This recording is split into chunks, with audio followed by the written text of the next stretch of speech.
Yo, yo, yo, what's going on, my Lucio mains? If you're not a Lucio main, I do not care about you. Stop watching right now. We are here with BPL Stadium playoffs for you tonight. We have the semifinals followed by the grand finals, and I'm joined by X-Relevant. How are we feeling? Good. I am so excited for these matches, especially, almost grand finals, being here for every game. Finally see who comes out on top. Yeah, I certainly am. I mean, we can just have a quick look at the playoffs so far. We had Kanazaka Pebbles versus Ignited Fury. Ignited Fury taking that in a close 2-1 lead. All these games are best of 3, except the finals, which is best of 4, I believe. And then in the lower bracket, we had AR Do Something versus Banshee taking that victory. Now we've got Cherrypool coming in to the next match with Eternal Fury fighting Ignited Fury. That is going to be happening simultaneously to the stream, but we will not be watching it unless Cherrypool and AR Do Something is significantly shorter in match length.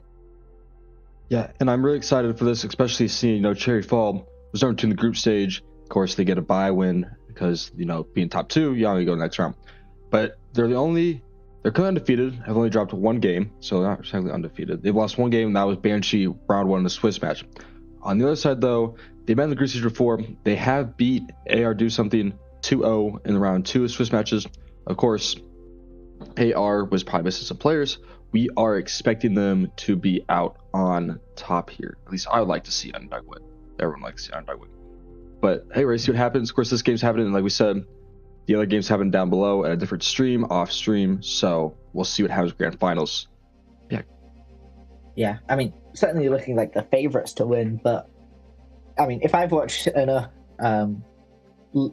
like second tier Overwatch tournament, I know the teams can be pretty unreliable and wild stuff can happen at the worst times. But looking at Cherrypool, we've got Swifter, Crowbar, Salad, Carver, Solar, and Joda versus Nevi, Baloney, Mina, PGs, and Try and Sandby for AR Do Something. I am excited to see what comes out of these teams.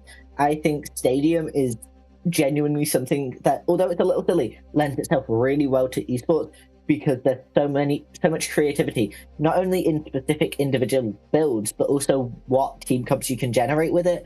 I think we're likely to see a lot of variety from speed comps to health, like point stalling comps, to like sheer damage and ability rotation potentially, especially with someone like a Genji or a Tracer.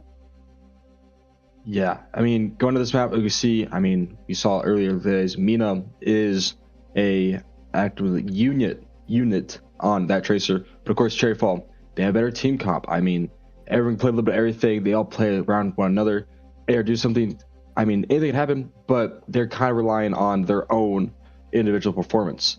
We see Try able to carry the weight. You see Mina able to carry the weight. They call me M to carry the weight. Cherry Fall definitely plays a little bit more cohesive together, a little bit more chemistry, but I think Cherry Fall is going to have this out on top this time around.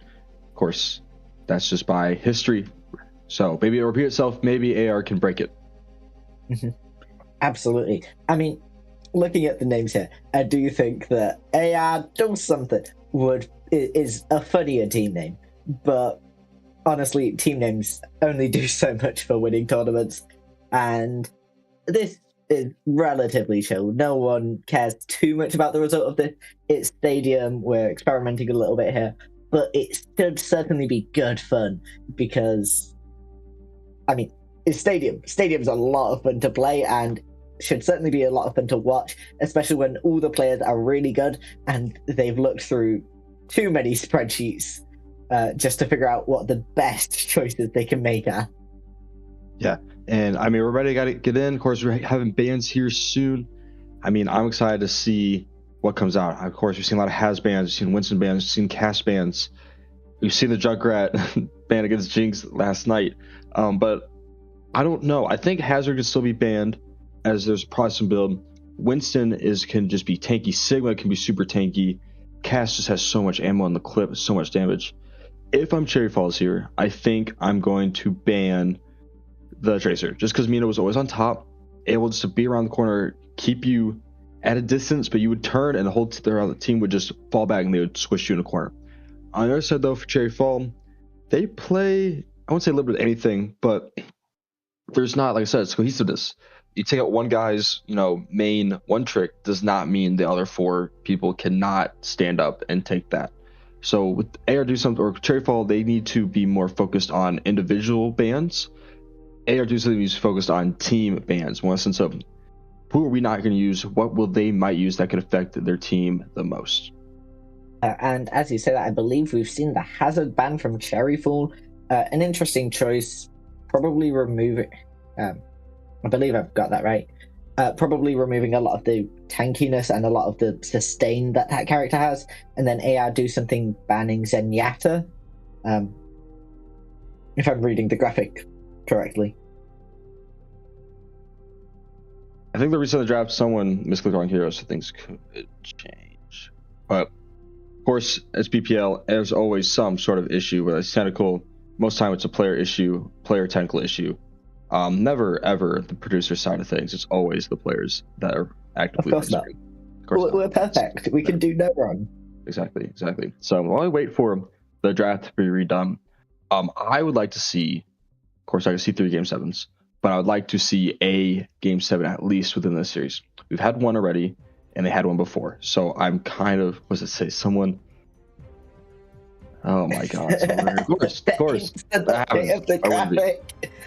Oh my God! It's every day. It's always the same thing. I don't know. Finally, okay. Right. I think we have something starting here. Can't. Oh, never mind. We're just still. We're just going to take it from the top, restart the entire stream, and we are in. Interesting choice. Cherryfall choosing to go a Pokia comp, but can engage in melee with the Torb, Sigma, Cassidy, Kiriko, and Brig. Really, really difficult to push, and quite a different comp. Only the Kiriko and the Sigma being carried over, and then a Sojourn, Tracer, and Moira for AR do something. I'm excited to see how these teams play around this. I think this is going to be quite a scrappy game overall, and Cassidy's probably going to end up being the key anchor, if we can see the game properly, that is. Yes. Salad on the Torb. We've seen this before. Like yesterday, he was going to probably run around with his hammer. Brig, Solera on Brig is going to be a problem. I mean, averaging about 52 assists a game with about almost 20k healing, just straight up being around. But yeah, Mina, again, like I said, on the Tracer, is just going to go to town on the background. Moira probably going to play DPS, but I'd be surprised if these Kiriko play DPS. I feel like this will be more DPS type builds. Honestly, Torb Hammer is super fun. If we see that, I will be so happy. But we're seeing the clash already at the center of the map here. Now, just trying to get a little bit of chip damage in here, trying to find an opportunity, trying to find an angle. Not really any space being taken by either team, but with Mike Jaundice being stricken down, that is going to be a lot of distance being able to be created by and they are going to take all of that. A 3k overall there for Swag. Well, great start there for just, especially, of course, going into this, you are the underdog. You have been swept by them previously in switch matches. Take a quick look, especially on payload race. I mean, with this, you're about to get second point, and it comes down to you just need one on cart, and you put one on the other to keep them hold, because they have to stop you first.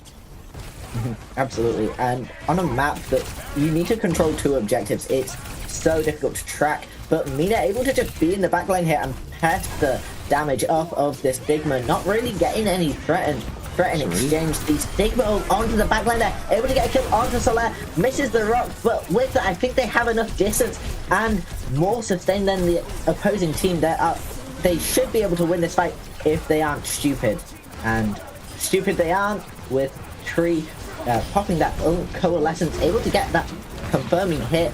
But with Cassidy in that backline, I'm not sure how much further they'll be able to take this, and they will take it.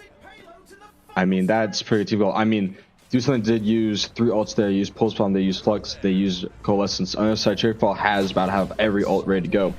So are they able to get this OT down before they're able to touch? It's so possible. But I think this OC, you have Molten Core. Yeah. So, rock on the other end. Need to get some great pick on more.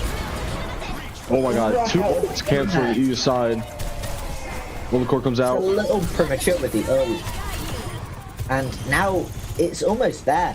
And with only one person on point and Torb quickly running up, I'm not sure how far they'll be able to take this, if they'll be able to hold it again. And it doesn't look like they will. I think AR Do Something have this in the end. Yeah, what a rock on the other side of Do Something. I mean, great use of that to turn that off around them. I mean, I wouldn't say make or break it with that all, but definitely give them the survivability they needed. You stopped High Noon with your hand. Rush comes out, but it doesn't matter. No one's alive to use it. The Rush on your end comes out and helps Layla come forward. So, very good. But I see Econ. I mean, there's not that big of a gap. Well, I take that back. There's about $7,000 gap between everybody. The Sigma gap's already rising. Oh, we have a new. Oh my God, it's even newer. New graphic. Changed again. Oh my God, this is a lot to take in. Dude, okay. This is more information than the League of Legends game. This hurts my head to look at. Where's the cash at? Yeah, so again, everyone at least above 11K for Do Something. On this side, you have 2 people in 10K. You have 1 person underneath double digits. I mean, support gap is going to come out heavy here, and it will show this map. Again, first round doesn't mean anything. We've seen it plenty of times. First round's going to be close. Second round's going to be a little bit more of advantage. But once you get that third round, that'll be the turning point. Either you're going to be really high advantage or it's going to be close the rest of the way. So excited to see the teams go into, especially with what their builds are going to be like. Yeah, and it's important to remember this is ultimately a game of numbers. So if you're able to get a good lead in the first couple games and build your economy up, you can probably buy good enough weapons that if you don't mess it up too much, you might be able to continue. And certainly some heroes are stronger at the start than they are later, especially Cassidy. Cassidy can get very, very mean, especially against tanks. But being able to potentially... Sandy, another one. Dropped off the ledge there. But I mean, with Cherry Pool already having lost 2, I'm not sure how much they'll be able to recover here. As Toronto seems to be in the backline here, a little bit separate, not really anywhere to retreat, and does die. The point is going to be claimed by AR Do Something, but they certainly received some losses. It is a 3-on-2, but you do have a tank and Kiriko walking down main. You only have a Soj, you only have Kiriko, and you only have, I think, your Moira with you right now. So you got to be a little bit more careful here when it comes to playing back. Yeah, you're not going to be able to hold that. Where is Mina going? Oh, that was a nice edge side. She's gone on a long walk, but it's not going to quite be enough. Not with that turret there, able to watch the flank and notify Cherryfall of that positioning.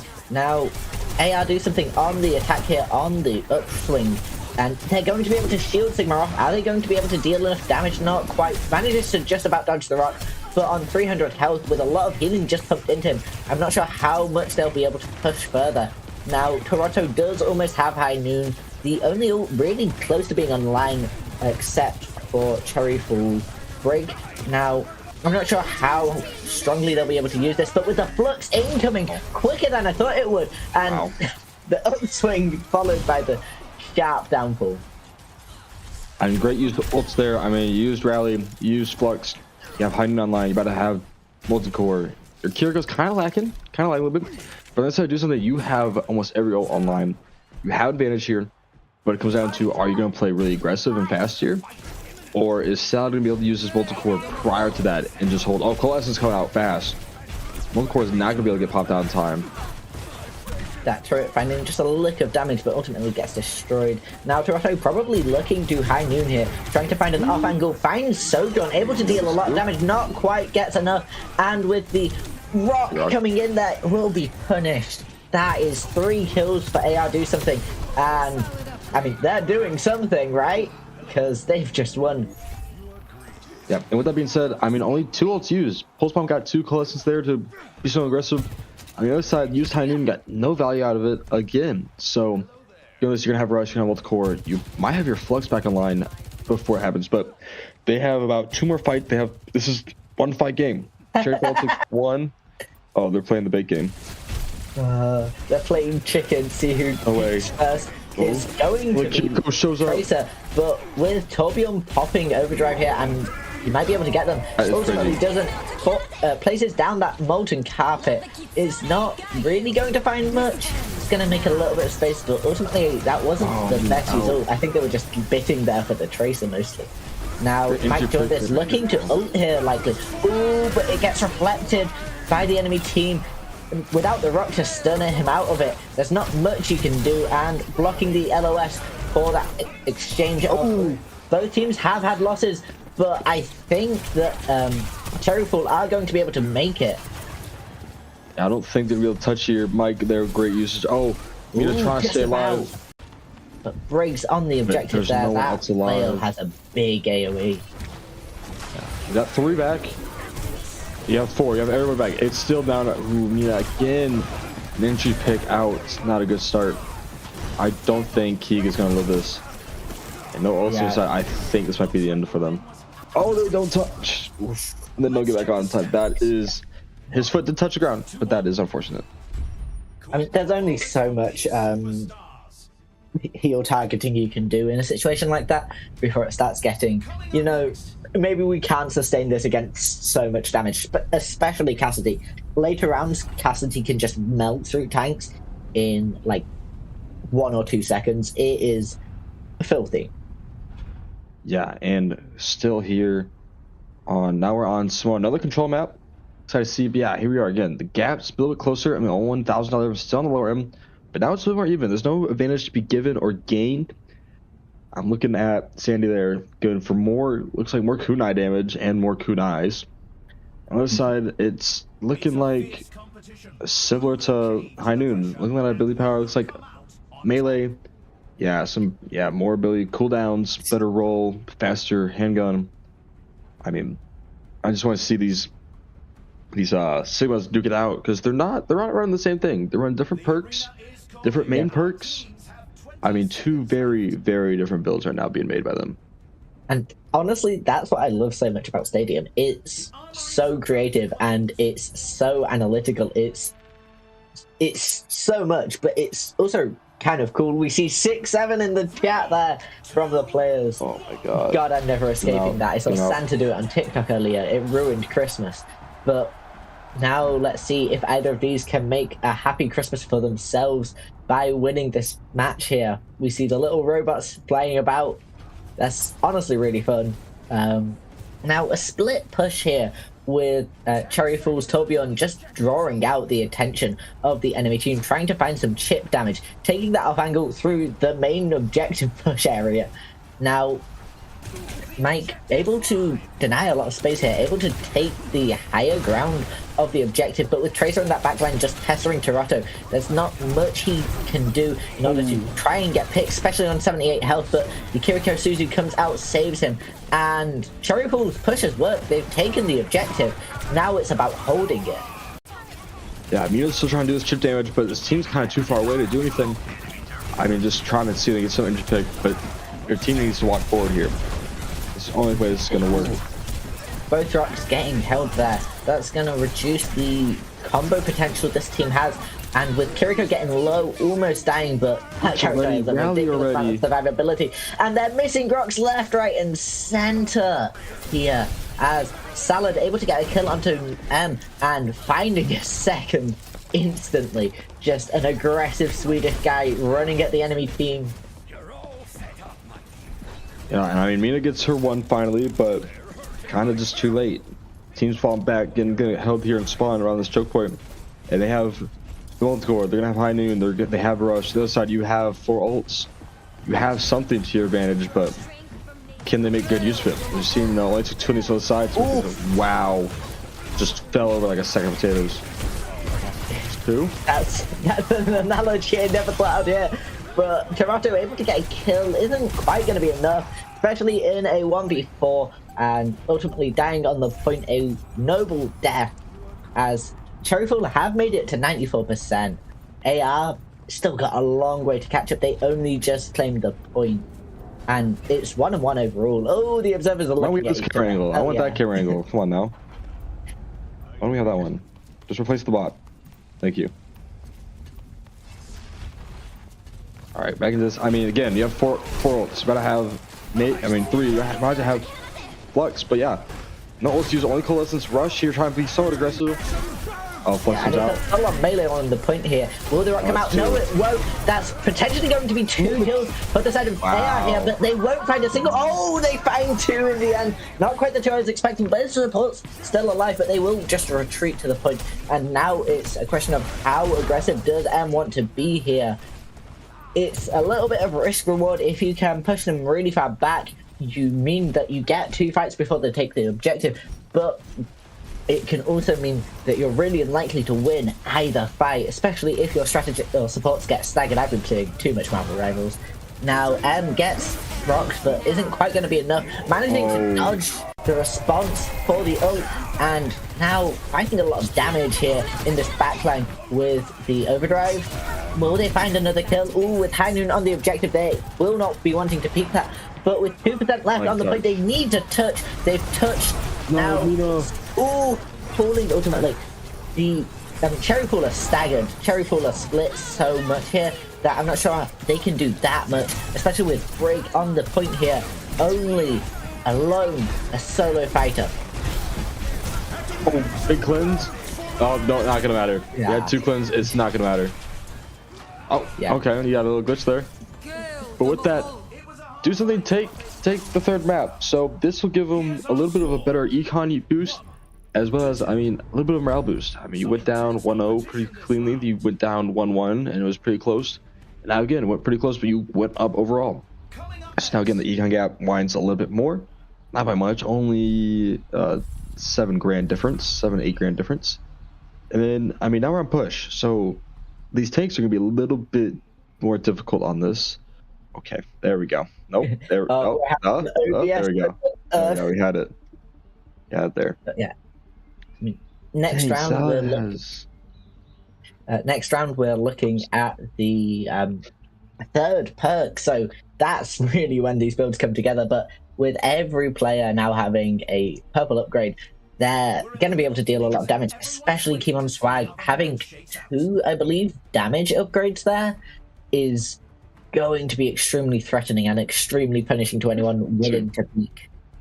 Yeah, and I mean, you're looking at econ again, like I was pointing out, you got 3 people with 30k. On the other side, you only have 1. And it's a DPS, which is good. But if you're looking at, there's no such thing as a weak link yet on these teams. But Salad is the outstanding performer for his team.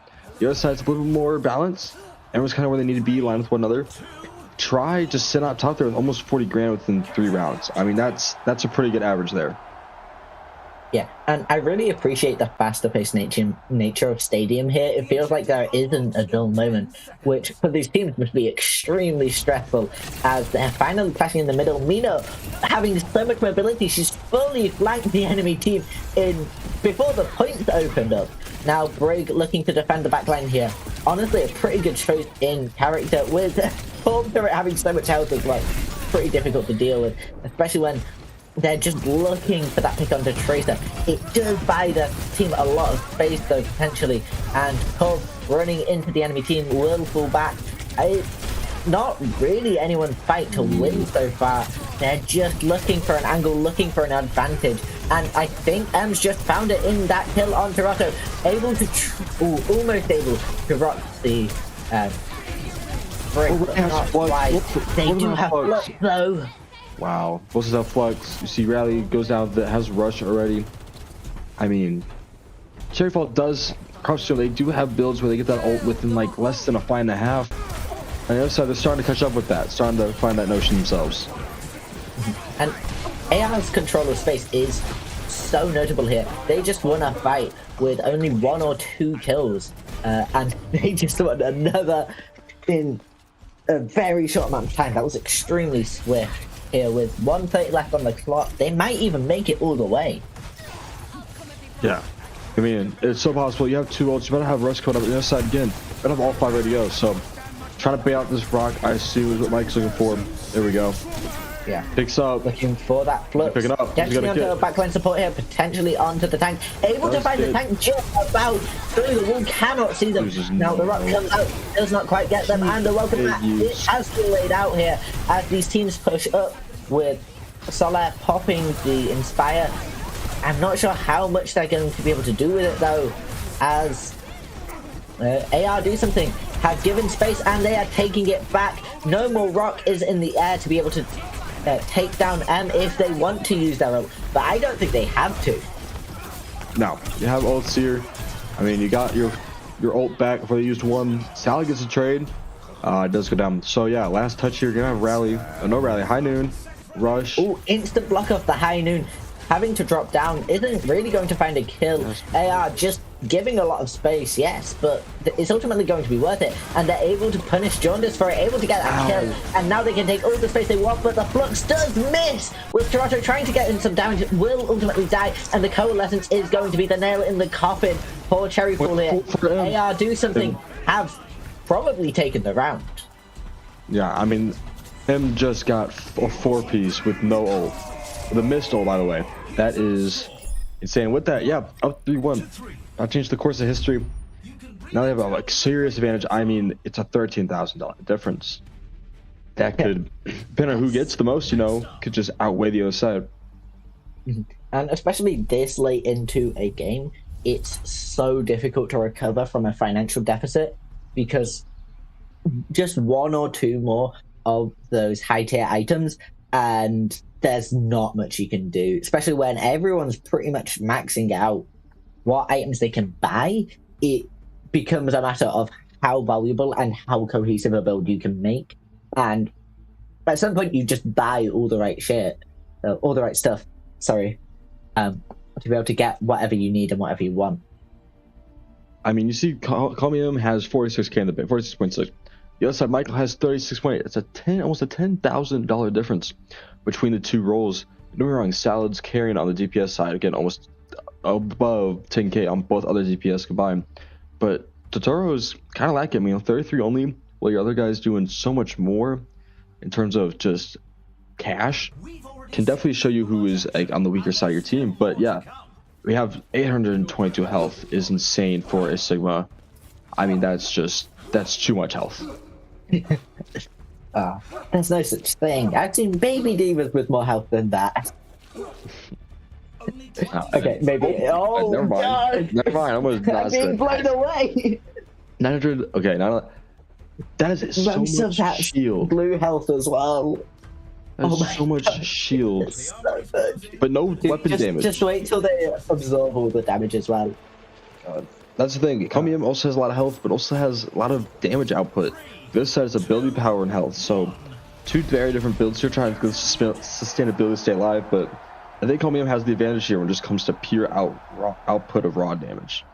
And with an entire solar system around them, I mean, it's almost like gravity's deciding the result for them. And honestly, that's Aura. But we're gonna see Stigma just flying up onto the high ground, taking some space here, looking for an angle to deal a bunch of damage, will ultimately fall back. Now, Salad's trying to just spew in damage to the enemy team. With Tracer still in this backline, it is a really, really clever play from AR Do Something, continuously having that Tracer in the backline, able to just pester so much and be such a nuisance to the enemy team, but never quite doing more than that. Sojourn trying to contest with Sigma up on high grip here, but with so much health, it's a little risky if you don't have your team to back you up. Sal gets to pick on Mino, trying to get too aggressive there, but it does not work out. Comium does get the get back, does get the second. Oh my god. Do it, do the Flux. I know you want to. Do it. The Flux, I know you want to. He's thinking about it. M is thinking about it. Do it. And we see bend gravity to your will. We see he's just set apart doing nothing. Kiji's just doing sitting there. Flux comes out. Who's he getting? Oh, Solo Mike is gonna fall down. Yeah. Oh, he's gonna fall anyway. And I mean, Cherryfall have been split so much here. AR Do Something are split, yes, but they're able to power through with fire onto Keeman's rank. That's oh my god, coming was 3. Oh my gosh, the Flux. This is disgusting. This is unfair at this point. They've been able to read their opponents like a book and just find a strategy that works, with the Tracer in the backline constantly pestering and a Sigma with 800 health that's so consistent with their rock hits. that it's incredibly difficult to try and retaliate in any way, shape, or form. But Cherry Pool do have the ult advantage and the respawn advantage here this fight. But with an attack like that, I'm not sure how useful it will end up being. I mean, M's about to die though, and with the Graphitic Flux in that backline, without a Suzu, I believe they're about to die as well. Yeah, and I mean, if you're just there's not much you can do against them. You had no ults going to that. I mean, you had 2 ults going to that fight, but Rally comes out, Rush comes out. You have Torb ult prior to that. You have Flux come out. That's a lot of ults to fight against, especially when you only have Pulse Bomb and Rush. It's not worth that trade. But this, I mean, High Noon, it'll be there, but Mina has Pulse Bomb. We have Flux. We have Rush. They're about to have OC. I mean, it's so possible to just kind of walk them down here. Rush comes out really early, way before the buy. This turret, some brilliant action shots here, and then completely 180, diving headfirst into the enemy team, does get punished for it, but with a Graphitic Flux coming out just after the Suzu, I think they'll be able to get a kill here. They certainly do. Will they be able to follow up? Salad certainly will, with 1 kill onto Mina on that backline, but without supports, I don't think Salad can do much here ultimately, unless they get completely ignored, able to get a free kill into that backline, headshotting Kiriko. Now it's a Sigma v Sigma with a Sojourn, and AR's made it back, jumping above the get there. And I mean, do something close to the sun. And do something with the first win of the series. That's pretty good. And I mean, hey, if you're the underdog here, you lost 2-0 Swiss matches. Taking 1 win is impressive. And I mean, now you're on the ups. You're South, the only team that's been undefeated, or almost, and won. But underdogs here can definitely make or break this game and definitely shake it up in this tournament. Yeah, definitely a little bit of an upset here, because Cherry Fool coming into this looked like the favorites to win, doing incredibly well in the prelims, but ultimately AR do something, popping out a strategy that seems to have read their opponents like a book. So I'm excited to see how Cherry Fool reacts if they have a playbook to respond, because they need something to deal with Tracer. And you think, oh, Torbjorn, but Torbjorn's clearly not working. He's just spent half his time looking backwards, trying to find an angle, and Tracer's already gone by the time he turns around. Yeah, and I mean, look at the final stats here. Call Me M had 54 kills, Mina had 41, and the lowest was Sandy with 24. I mean, Try almost had 49. On the other end, the highest was Sal with 31. The next highest was 17 for Mike. I mean, you have to figure out your bans here, right? You're going to get first ban. Do you target the Sigma, even though you also ran it? Do you go after the Tracer because you're not running it? And I mean, Torb's still doing his job. And you have 2 counters to go against this Tracer, and it doesn't matter. Mina's run routes around you. So do you sacrifice the tank ban, or do you go ban the Tracer? Now keep in mind, they can ban, both teams can ban the same character. They can ban the same role if they want to. So excited to see what happens on the other end for do something. I mean, you can get rid of Torb, you get rid of Brig, or could bring Kiri. I think personally you get rid of Brig just because it has a shield, can amp up ability power. I mean, alone Solaire had 23,000 healing. Jalor had 27,000. I mean, I think the bans are clear as day. Cherry Fall should get rid of Tracer, and do something has to get rid of Brig. And just gotta hope that your tanks can step it up next time. I would also be shocked. I wouldn't be surprised if we see a little bit of hazard here this next game as well. Cherry Pool did decide to ban that. That's potentially something AR is more comfortable in than their opponents, and that might be a weakness Cherry has. So AR clearly able to exploit and read their opponents, may be following up on that yet again, and maybe looking to try and find an angle, try and find an opportunity to take down their opponents here.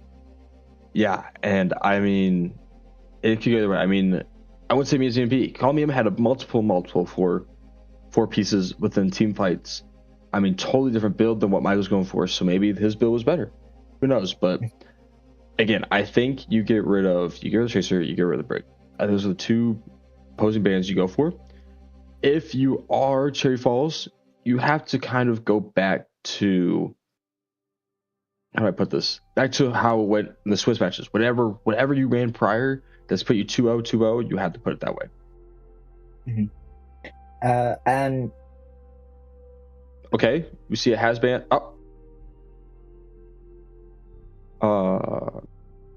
So okay, so AR have made a power play and banned Tracer, one of their best heroes last game. I mean, This is either genius or Katie's it's the wrong way around. Okay. Producer issue. We have your backs, guys. Come on. Hazard. Okay. And Cherryfall banned Zen and now Tracer. That makes way more sense. That makes so much more sense. That makes so much sense. Okay. Jason clearly has an idea of what's play. Mike clearly is playing the Has character. Clearly understand that. Now Mina, I haven't seen anything other than Tracer, so I don't know who they're gonna fall back on. Okay. Two we are starting on separate Anubis. By lineups alone, do something already has the advantage. You have the hit scan Cass against the Flying Mercy and Freya. You have a Soj who becomes hit scan, as well as amounts of pressure on the Winston and the Genji.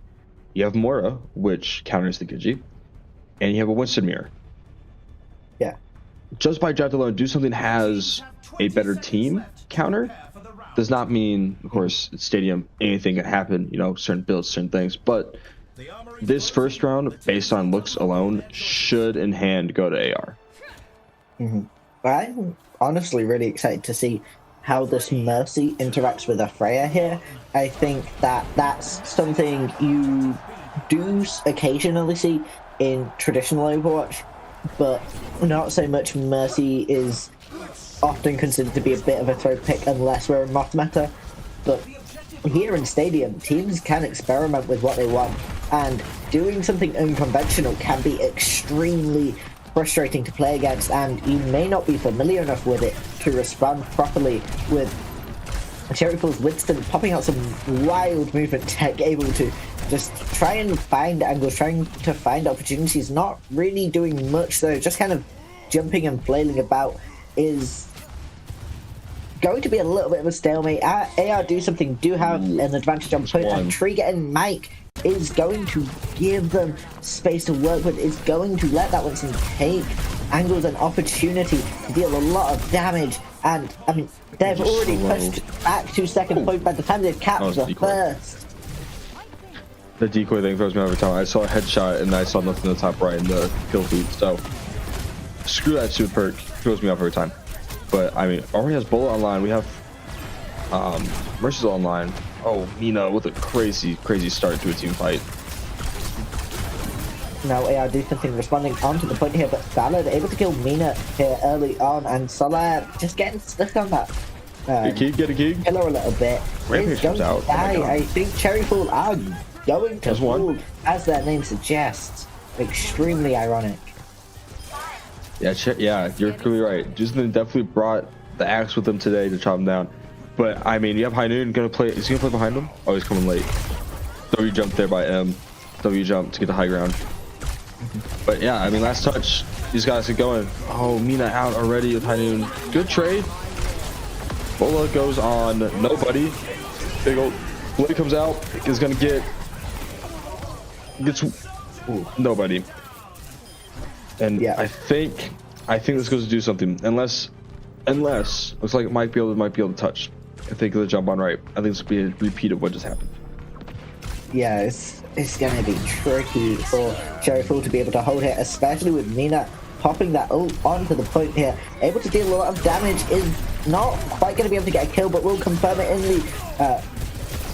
the post fight. And even Wang choosing to Kichi's choosing to pop that overclock, and that is going to be AR do something, winning that round. The Winston getting that extra jump mid-air, genius play with this team specifically, because AR do something, we saw it last game. They are just dominating the map and winning from that. Every time they lose space, Cherryfall overcommit to taking it back, and they punish in retaliation. But AR do something, able to take space, but never too much, and never take too great a risk. Well, occasionally they do, but generally they're not. And honestly, it's quite impressive, but has to be pretty intimidating. Jolda is already going for a DPS run with this Kiriko. That scares me. So much armor done for Solaire, so much armor put on for Mike. I mean, definitely going for more sustainability route, which we have seen in the past is usually the way to go.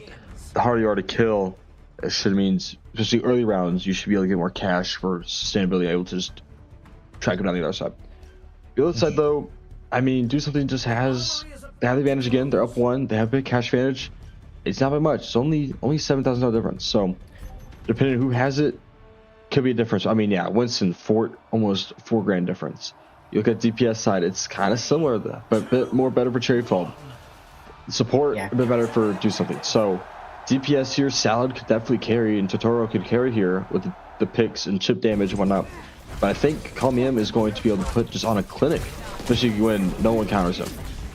Yeah, and Cherry Pool here might be making a play to lose the first couple, but ultimately win the later few, especially with Mercy being a character that scales very well into the late game, but starts off not as strong as a lot of the others in Stadium. But with Mike dying very quickly and Tree just going in there needlessly, it's going to be difficult. Cherry Pool already losing a third. That Mercy Rise isn't going to be able to do that much for them ultimately, as Cherry Pool have capped point and AR having to retreat in the end. Yeah, Solaire on this Mercy.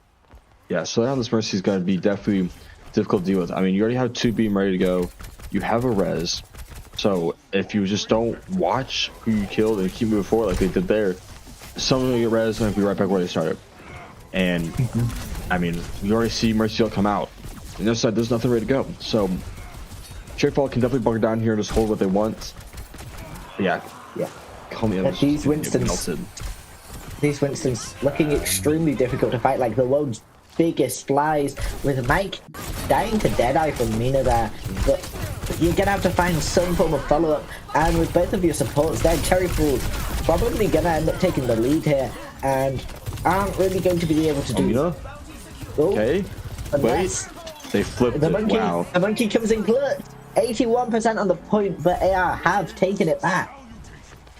Yeah, one fight. I mean, Q there was so low, they didn't chase him down. I mean, again, they probably saw the monkey on his way back, but I mean, I think you could have definitely went for the bait and risked the kill and go back to your team, especially knowing they're going to come back faster.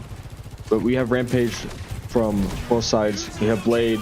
Blade comes out. We have Rush. William gets a trade off. Gnarly Blade. That does not matter. Mina, will it find a follow up? Mike Jones is able to follow up from it, and that's a 3K ultimately for AR. I don't think Cherry Pool are going to be able to respond in a meaningful way to so much damage.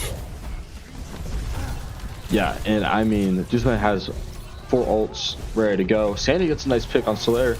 So they have no res. They have the damage here. It's up 1. Rush comes out from Do Something, and I think that's going to be our treatment. And they didn't flip point. So 70% Coalescence is out. What are we using Coalescence on? Oh, they're in their spawn. Okay, being never mind. That makes extremely sense. aggressive here. Really, a little bit of a power play from AR, but it's mostly working. If they can hold here, they can probably take a second fight on point, and that looks to be what they're doing. But with 5% left, they have to touch, and this Winston will just be able to. The Mercy Res has just come out. That's going to hurt their potential prospects later down in this fight. And with Genji and Sojourn both very low, Salad able to finally get that kill, and now 99 versus 83. It's a matter of who wins this fight, and that is it. Yeah, and I mean, they got the flip on. I mean, if you're just in here, you retreat. You gotta fall back just a little bit and wait, because if no ults, it comes down to who's got better skill, who's got better treatment. Mina is the first to fall. You see, there's so much damage you put on off this Freya. Jola gets 1 on try, up 2, and then it's up 3. I think this round is going to go to Cherry Fall. So 1-1 again, back to where we started.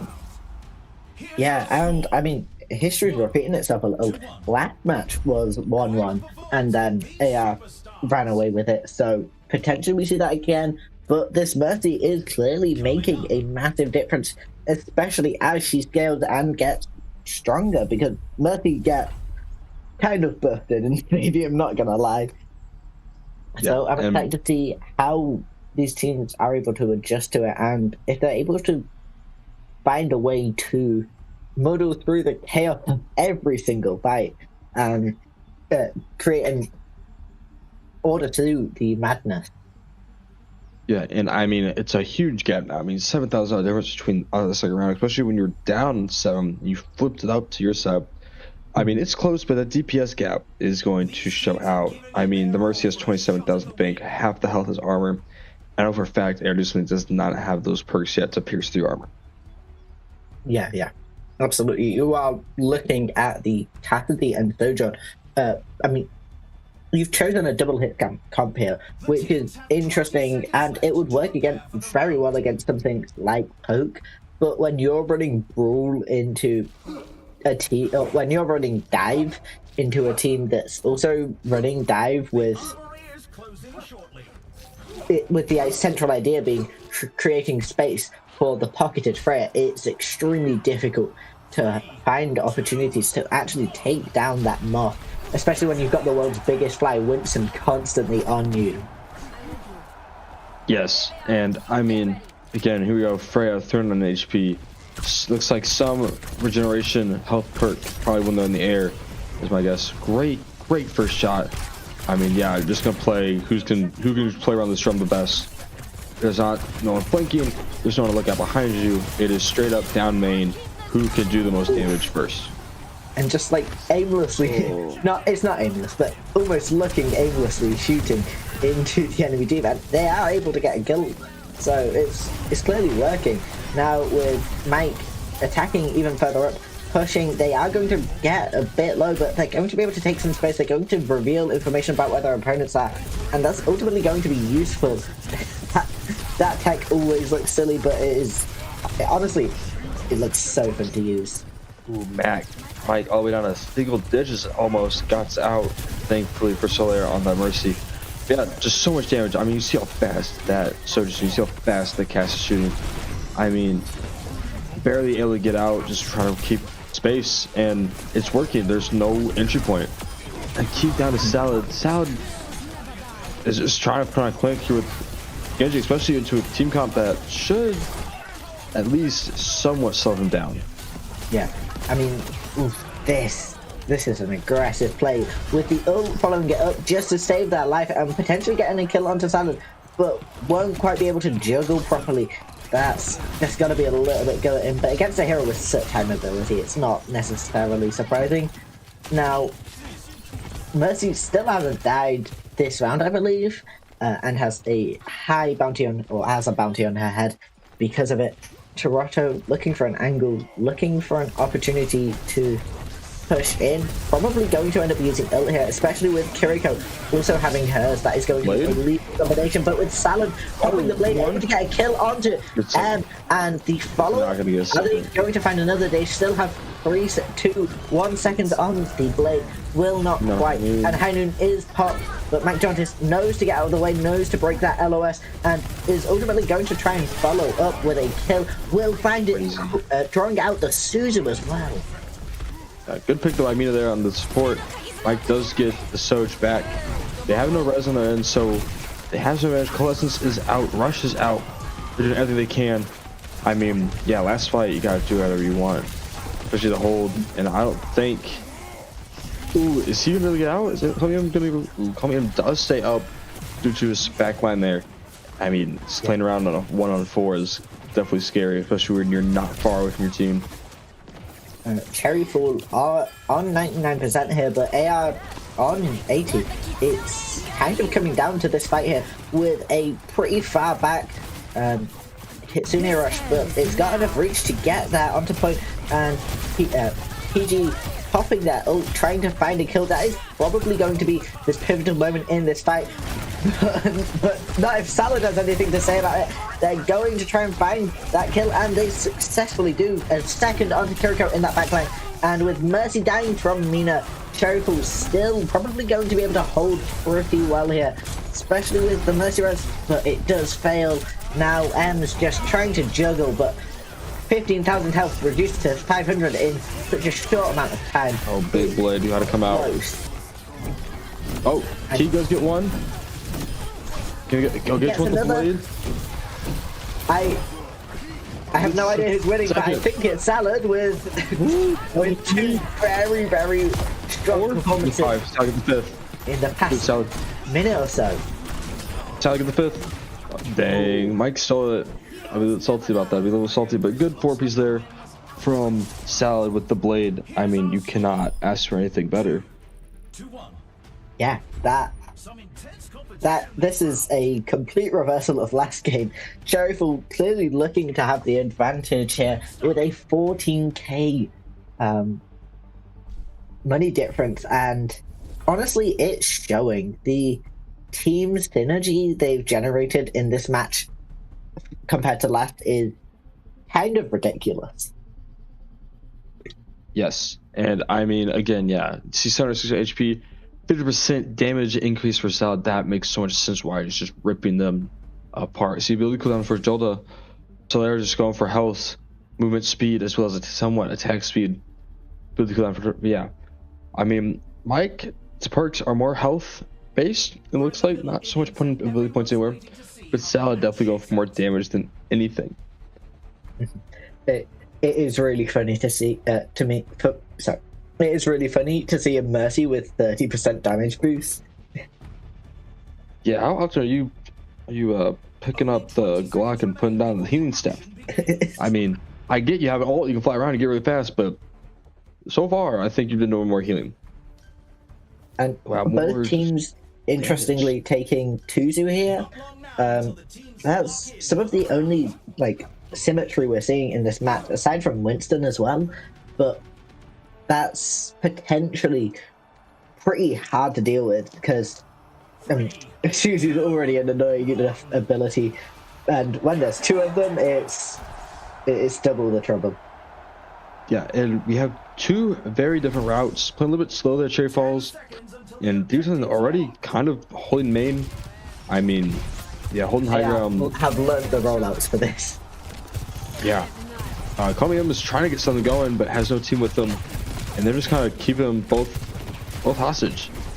I mean, someone's gonna dive in, and someone will fall down, but as right now, no one is wanting to. All playing together pretty well over there. Very different, aggressive versus conservative. Okay, great start for Do Something. Yeah, now Mina trying to control some angles, trying to take down this Genji. That was a little bit of a dumb push from Salad there, with Mike being revived in this backline. That is going to mean for a quick second fight. That is potentially the power of this Mercy in Stadium. Being able to take fights so frequently just restricts the flow of the enemy team and stops them making too much progress. But with Mina already close to ult, and Cherryfall having that Freya ult with Valkyrie online, that's potentially dangerous for AR. Do something. They're not going to get much space because every time they take it, someone's going to pop ult and they will punish them if they don't rescind it again. If Tried did not get hit there, was not low, he definitely would have killed. Kill on the other side. And that's one, that's two. They get third, that's three by coming in.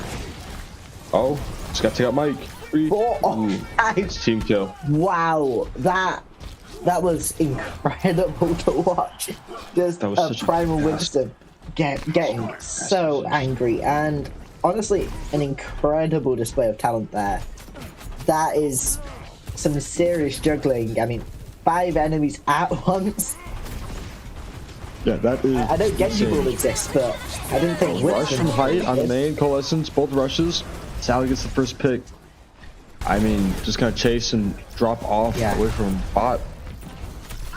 Where is Winston Mina? Going into the enemy backline? It's about who can get the kills here, and Mina always finding one, but doesn't quite. It's a lot of health these tanks end up having in Stadium, and they're able to do a lot. Salad's kidnapping the bot. Salad's taking the bot, but has to run away in the end. 20 seconds on the clock here, and Cherryfall has not made any progress on the objective. This is going to be difficult to recover from, going to be difficult to push back on. Salad able to get a kill in this backline though on 80 HP is probably going to struggle to find a lot more. Able to get that melee though, and they've done it. They've managed to find several more kills since I said that. OT, I mean, yeah, you got to spend your ults where you could, but here's one that has 4 ults, 3 ults. They have Rampage, they have OC, they have High Noon. They're coming close to Coalescence, and I can give it half a team fight. Coalescence will be active. So, Cherry Falls is be smart here. I mean, they still have to go around, touch, butt scratch, and keep going again.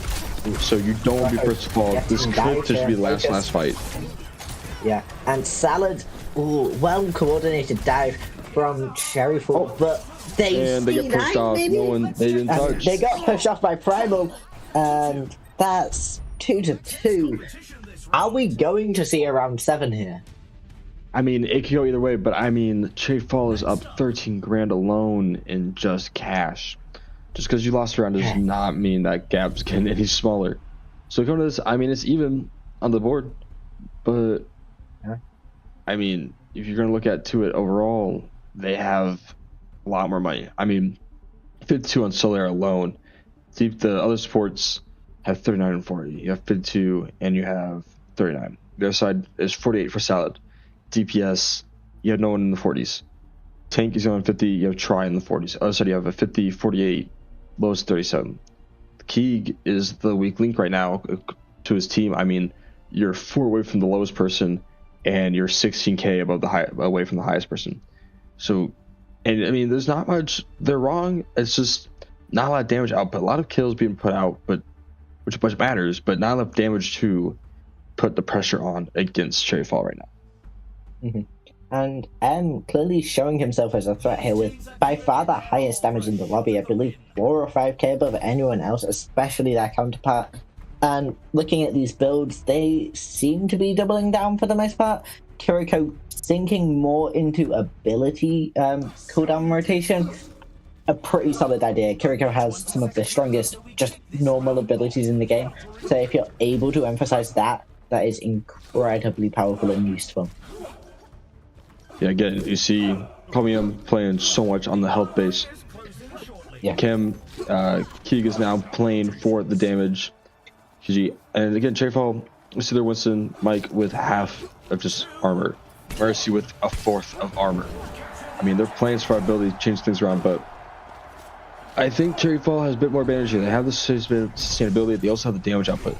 For AR to do something, they just have survivability. They don't have much damage output on their side. Yeah. The pace at which these teams get back to the point is insane.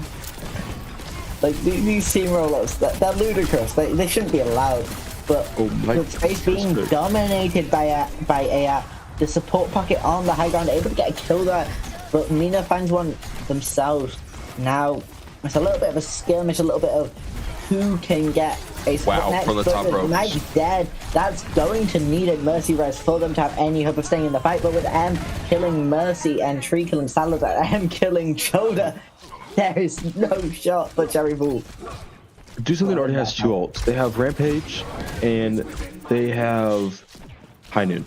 Other than you're close to Guardian Angel, yeah. But when it comes to attacking, I mean, I assume so. It's just gonna fly around with the pistol out. Could be wrong, but the team here needs to get into peg for that to be used. You can't really walk in with that on launch. Yeah.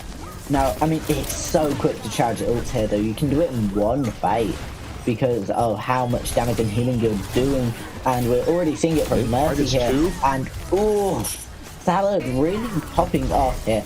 Such a precise and consistent player more than anything, and that really rewards being set up.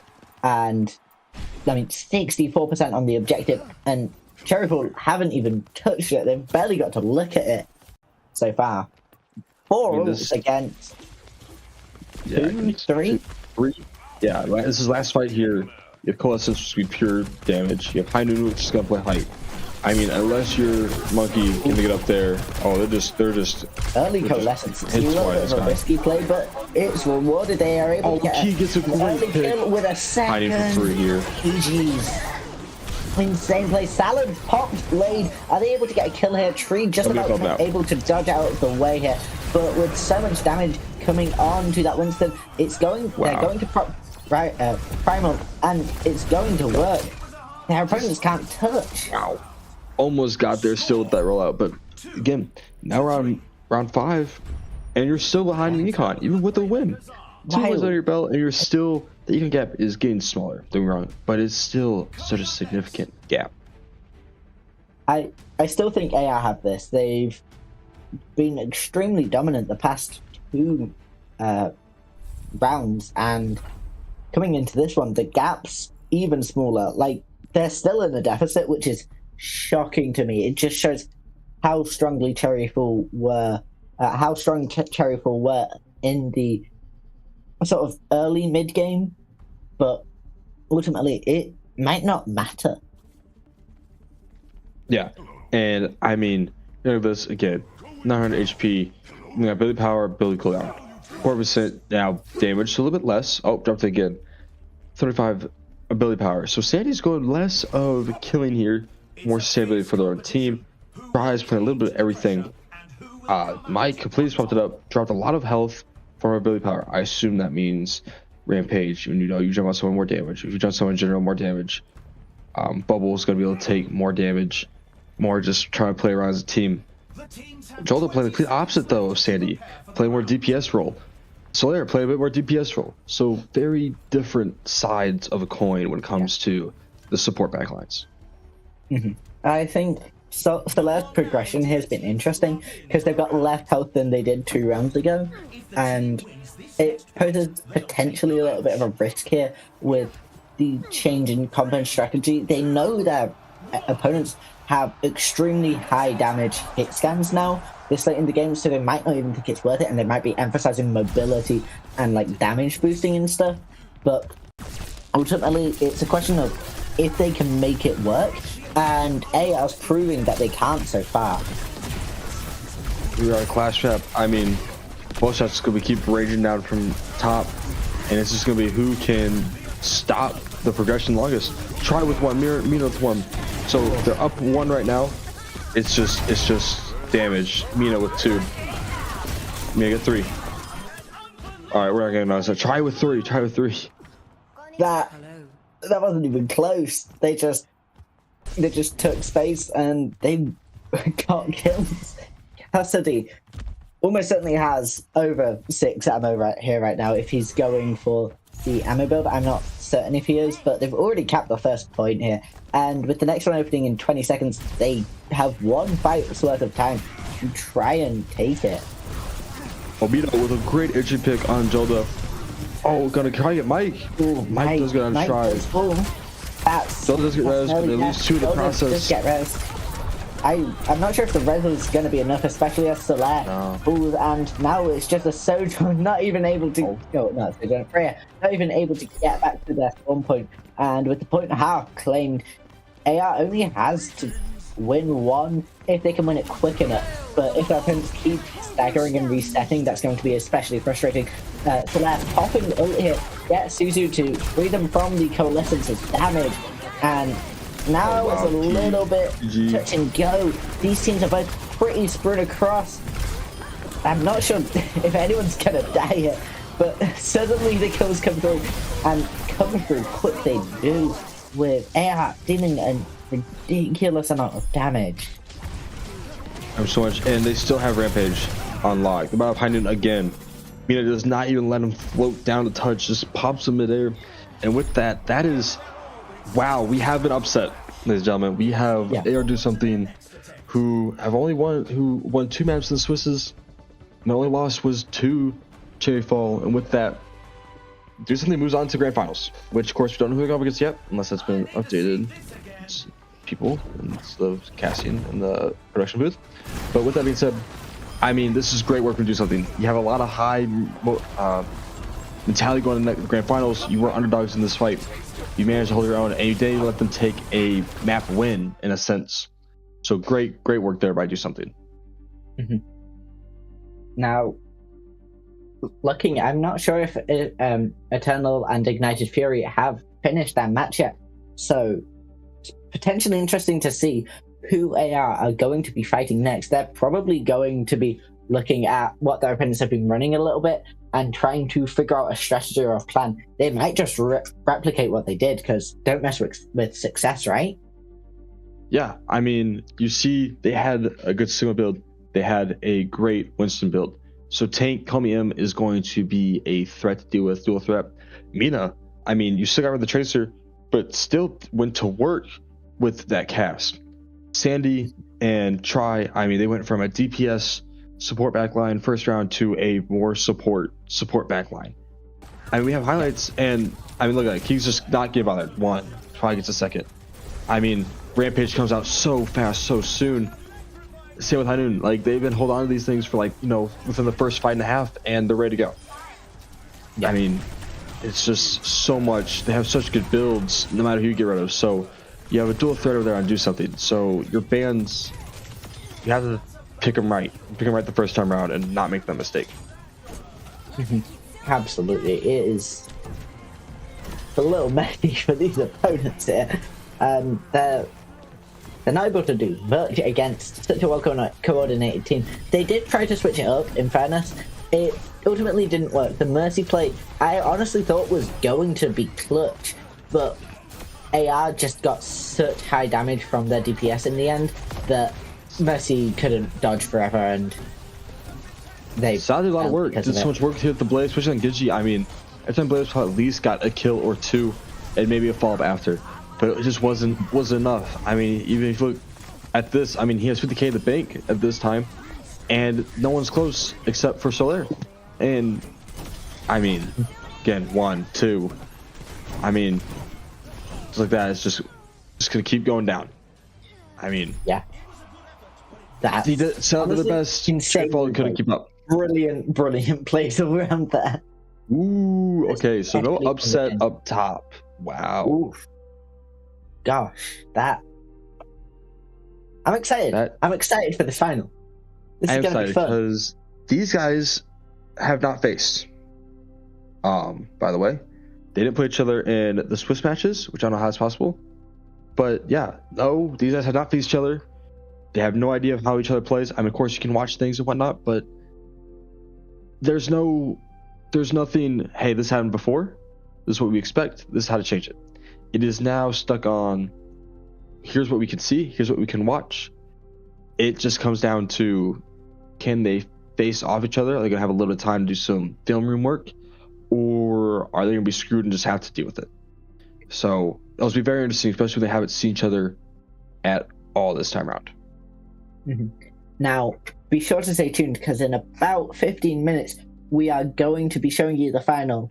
But for now, we're going to go on a short break. I'll be sure to see you there.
Hello, everybody, and welcome to the BPL Stadium Finals. I'm Newbeat. I'm here with Irrelevant, and we're getting ready for Eternal Fury versus AR Do Something. Two teams that have barely dropped any rounds in this tournament. Eternal Fury so far hasn't actually dropped any. So this is a battle of two pretty strong teams. And Irrelevant, you just saw AR Do Something make their way into the finals. I got to ask you quickly, how are you feeling about this finals matchup as we take a look at the bracket here? I mean, this is going to be great. Do Something has came back from nothing and made their way back all the way from entry all the way to the end. Not losing a map in the finals, or at least playoffs at least. Eternal Fury hasn't lost a map at all through Swiss and through playoffs, clearly, as they had the bye map. So Eternal Fury running still on a high team morale. No loss yet so far. The history has shows in the pattern. You're four games, no map loss. You are running high. On the other side, for Do Something, you are gonna have to start. You have an uphead. You're here in the finals. You have the morale of, hey, we're here now. This is the only game that matters. Eternal Fury, to them, is just rinse and repeat, right? You face teams before 2-0, 2-0, 2-0, 2-0. Nothing can change. Nothing should stop the freight train coming down the track. Do Something 2-0, 2-0. You had one map loss, and you turn around and flipped it on them in the finals or semifinals. You are on the high. You are the underdog. You have the ability to make things change.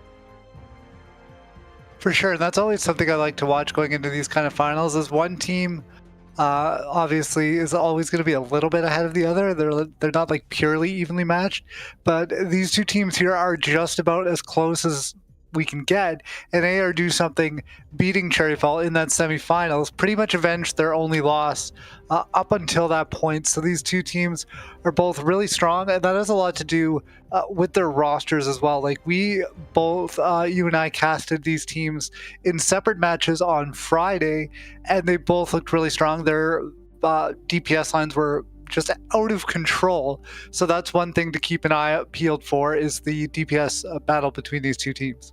Yeah, of course. We're looking back at Ant. We went 21-0 on Freya for a whole map. Is insane. Mina is insane with the Tracer. Both tanks able to show out when they can, when they want to. Both support lines as well can play the DPS backline, can play the really heal bot backline. These are teams, at least in what we've seen, are very, very evenly matched. Just who is going to get the better of them? Yeah, and we just saw her do something like M looked really strong on that tank roll as well, so we'll see if that continues. We did see some Winston there as well, but Irrelevant, I gotta ask you, we're going into the finals here. Do you have a pred between these two teams? Do you want to go out there on a limb and try and guess who's going to make it out? Oh my god! Right now, before it even starts, I mean, okay. If we're gonna go by history and pattern, I gotta go to Fury. I mean, again, you're 8-0 in maps. Do Something is 8-0 or 8-2. I think Fury, based on pattern, is going to be top dog. Of course, we want to see underdogs win, but I had to go on a limb, and I had to give my vote to Fury to take this all the way. Yeah, and that is a fair reason to hedge it, right? Both these teams are really good. Obviously, they've made it to the finals. I really think it could go either way. I think Eternal Fury is the little bit of a favorite, obviously with that unbeaten record. So it would be kind of foolish not to pick them, honestly. So I think that's a good shout for this. This is going to be really fun to watch, honestly, because it's going to go pretty quick. It's going to be another first to two. So that is something to keep in mind as well. Like whoever wins that first round, they're going to put themselves on match point. So it's going to be really important in this to get off to a good start. Yeah, and again, like I said, first round means everything. Do something here. If they can just take that first map in general, I mean, that throws a wrench in Fury's plan. Do Something clearly has a better advantage. They can shake Fury here if they get that first map win. And of course, these gangs, they have builds. They have something they want to go off of. They have a sort of team to go through. We've seen both teams able to flip-flop and play how they want to play. So it's up to see who can get the better of them, as well as how these bans play out for them. Yeah, speaking of the bans, it looks like we got the bans in for this first map. And with that in mind, we got Cassidy getting banned by AR Do Something, which is something we've seen them do before. Eternal Fury is going to ban the Winston, so not letting M come out on the Winston off the gate. So that is a really fun ban to see off the top as well. Yeah, and these are very targeted bans. Of course, you have Winston to target M, and you have the cast to target Ronin. We've seen it. He can hit his shots, and we know that Ant likes to play with Freya. So unless things swap up, I wouldn't be surprised if Ronan pops out Genji or Soj here. But very two targeted bans here, willing to play with nothing to lose. Are there any characters you're looking to see these two teams pick early on? Like I know you just mentioned a couple there. Just knowing what we've seen over the weekend now, these teams are starting to lock into certain patterns. One of them I've noticed from what I've seen is a lot of Kiriko, if possible. Yeah, Kiriko's was going. I'm so shocked that I'm seeing a Soldier. I'm not saying Soldier's bad. I just have not seen him at least been played yet. And of course on the Freya, Mina, of course, on the Tracer. So we see the Sigma mirror, and it looks like this time, I mean, anything can happen. We see a similar lineup for Juicelino as the game before, exact same kind of lineup. For Eternal Fury, this is a little bit different. Seeing Ronan on Soldier is either going to play really good, really well with the Sigma comp, or he's going to get caught out a lot by this Mina, or by Mina on Tracer. Yeah, that limited mobility that Soldier can have at times. Obviously, in the later rounds, that might not matter depending on what perks they go with. But as of now, I think that DPS matchup is something to keep an eye on. I do like seeing the mirror matchup of the Sigmas as well. I think those people are going to decide a lot of what's going to happen here on this first map. Yeah. And I mean, you sort of see Mina or trying to get Ronan out, Ronan or trying to meet him on the flank. They have the same similar ideas, and they're both willing to meet head on. Yeah, again, this senior is just going to be insane. Flanking, who can get the first pick, is going to be very critical here to this first fight. Now we got the Soldier going over onto the left-hand side. Your Ronan is going to go for a bit of a rotation at the end, trying to find a shot into the back. Isn't doing too much yet. Both these teams just poking back and forth, seeing who can get a little bit more map control coming in onto this control point. And Ronan's going to get the first pick here on to try. And that is a massive way to start this off, getting rid of the Moira. That is going to make AR do something a lot less sustainable through the rest of the fight. Losing the healing of that Moira could prove to be absolutely devastating. And now the tank is backing up, and M is going to go down. Fifth knows this is their chance to go forward. Nice execution as well to get rid of the clone. And that is going to be Eternal Fury pushing forward and getting first gap. Yeah, great start. And of course, 30 at 25% again. These rounds go fast, so it's only three fights. And you know, you already have the upper hand, you're holding point, and you're going to hold this first choke point. You could gain so much percentage and make it only a 2-fight game.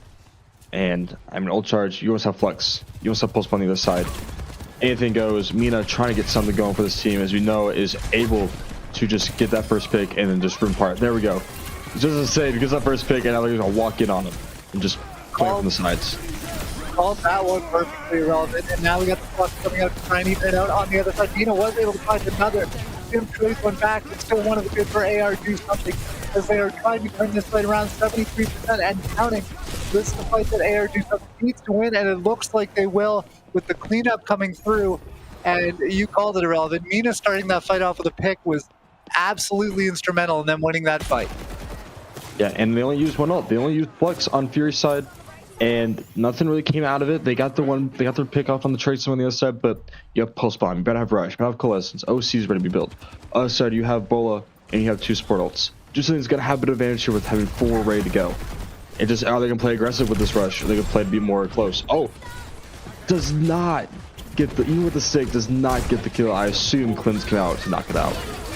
On the other side to them get away from that pick. I think it was catch but break that just wide. Coalesce is online style are going to find the warning. Gets back up with the head shot. On the key, one down with the ult coming out on the other side. 4 AR do something. They're able to get 3, and now they are taking this fight home. And we are going to have one more fight here, and it could decide the round. AR do something has been able to flip this ult economy, and now they are in the driver's seat. But Eternal Fury is going to have one more bite of the apple. Wow, and great used for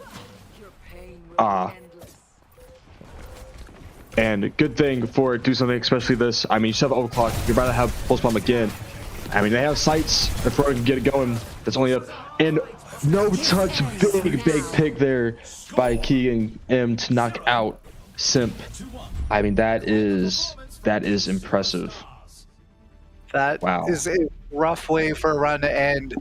And honestly, not even getting in onto the point, a good job there by the team on the point to make sure that nobody was getting in and getting even a touch. Like Air Do Something was doing a really good job of just standing forward and making the ingress onto the point just impossible, essentially. Now they're up 1-0. They get the early advantage, probably a little bit of an advantage in the economy as well.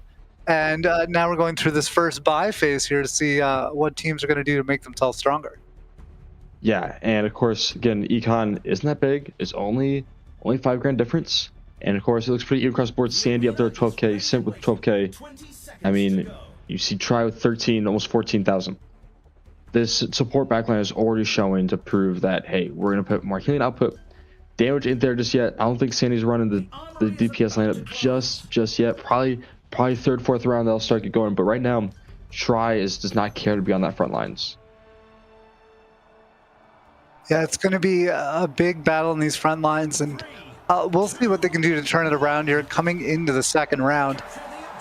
Both these teams really don't want to get too far behind right now. It's going to be devastating if that happens. Yeah, and we're on Oasis.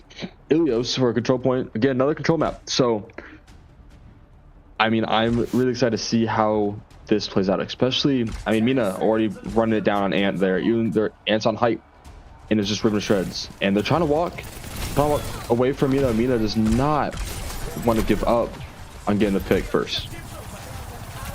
And now with the objective damage, both these teams trying to get the first pick coming in here, hitting in over onto the point. Sojourn just jumping in that disruptor shot to see if they can get one. And now Try is able to get one with the orb. Trades coming through and is able to punish Try for that kill.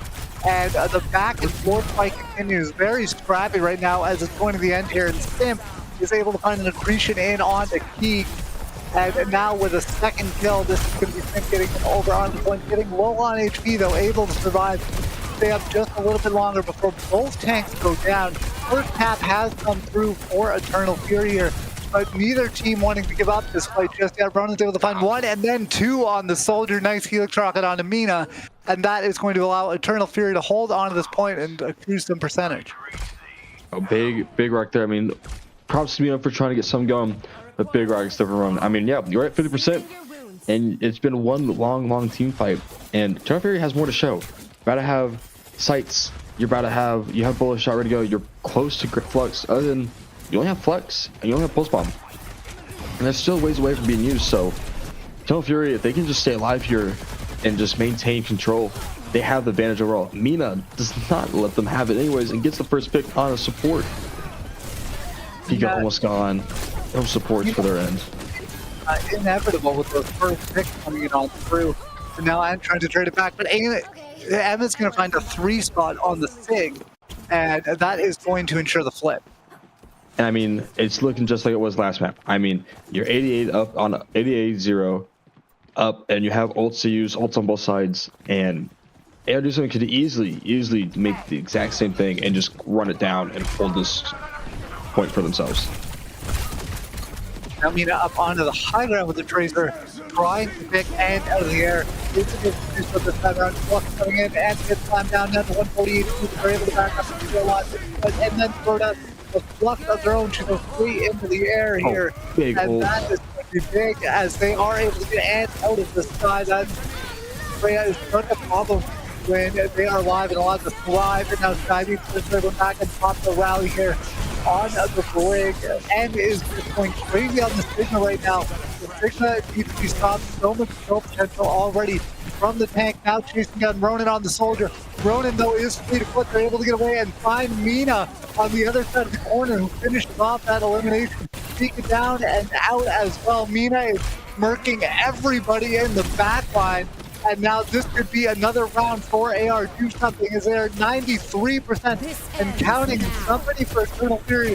Fury is going to come out with a hero play, overclock to the backline from Key, and Try finishes that off, and that is just about going to do it here.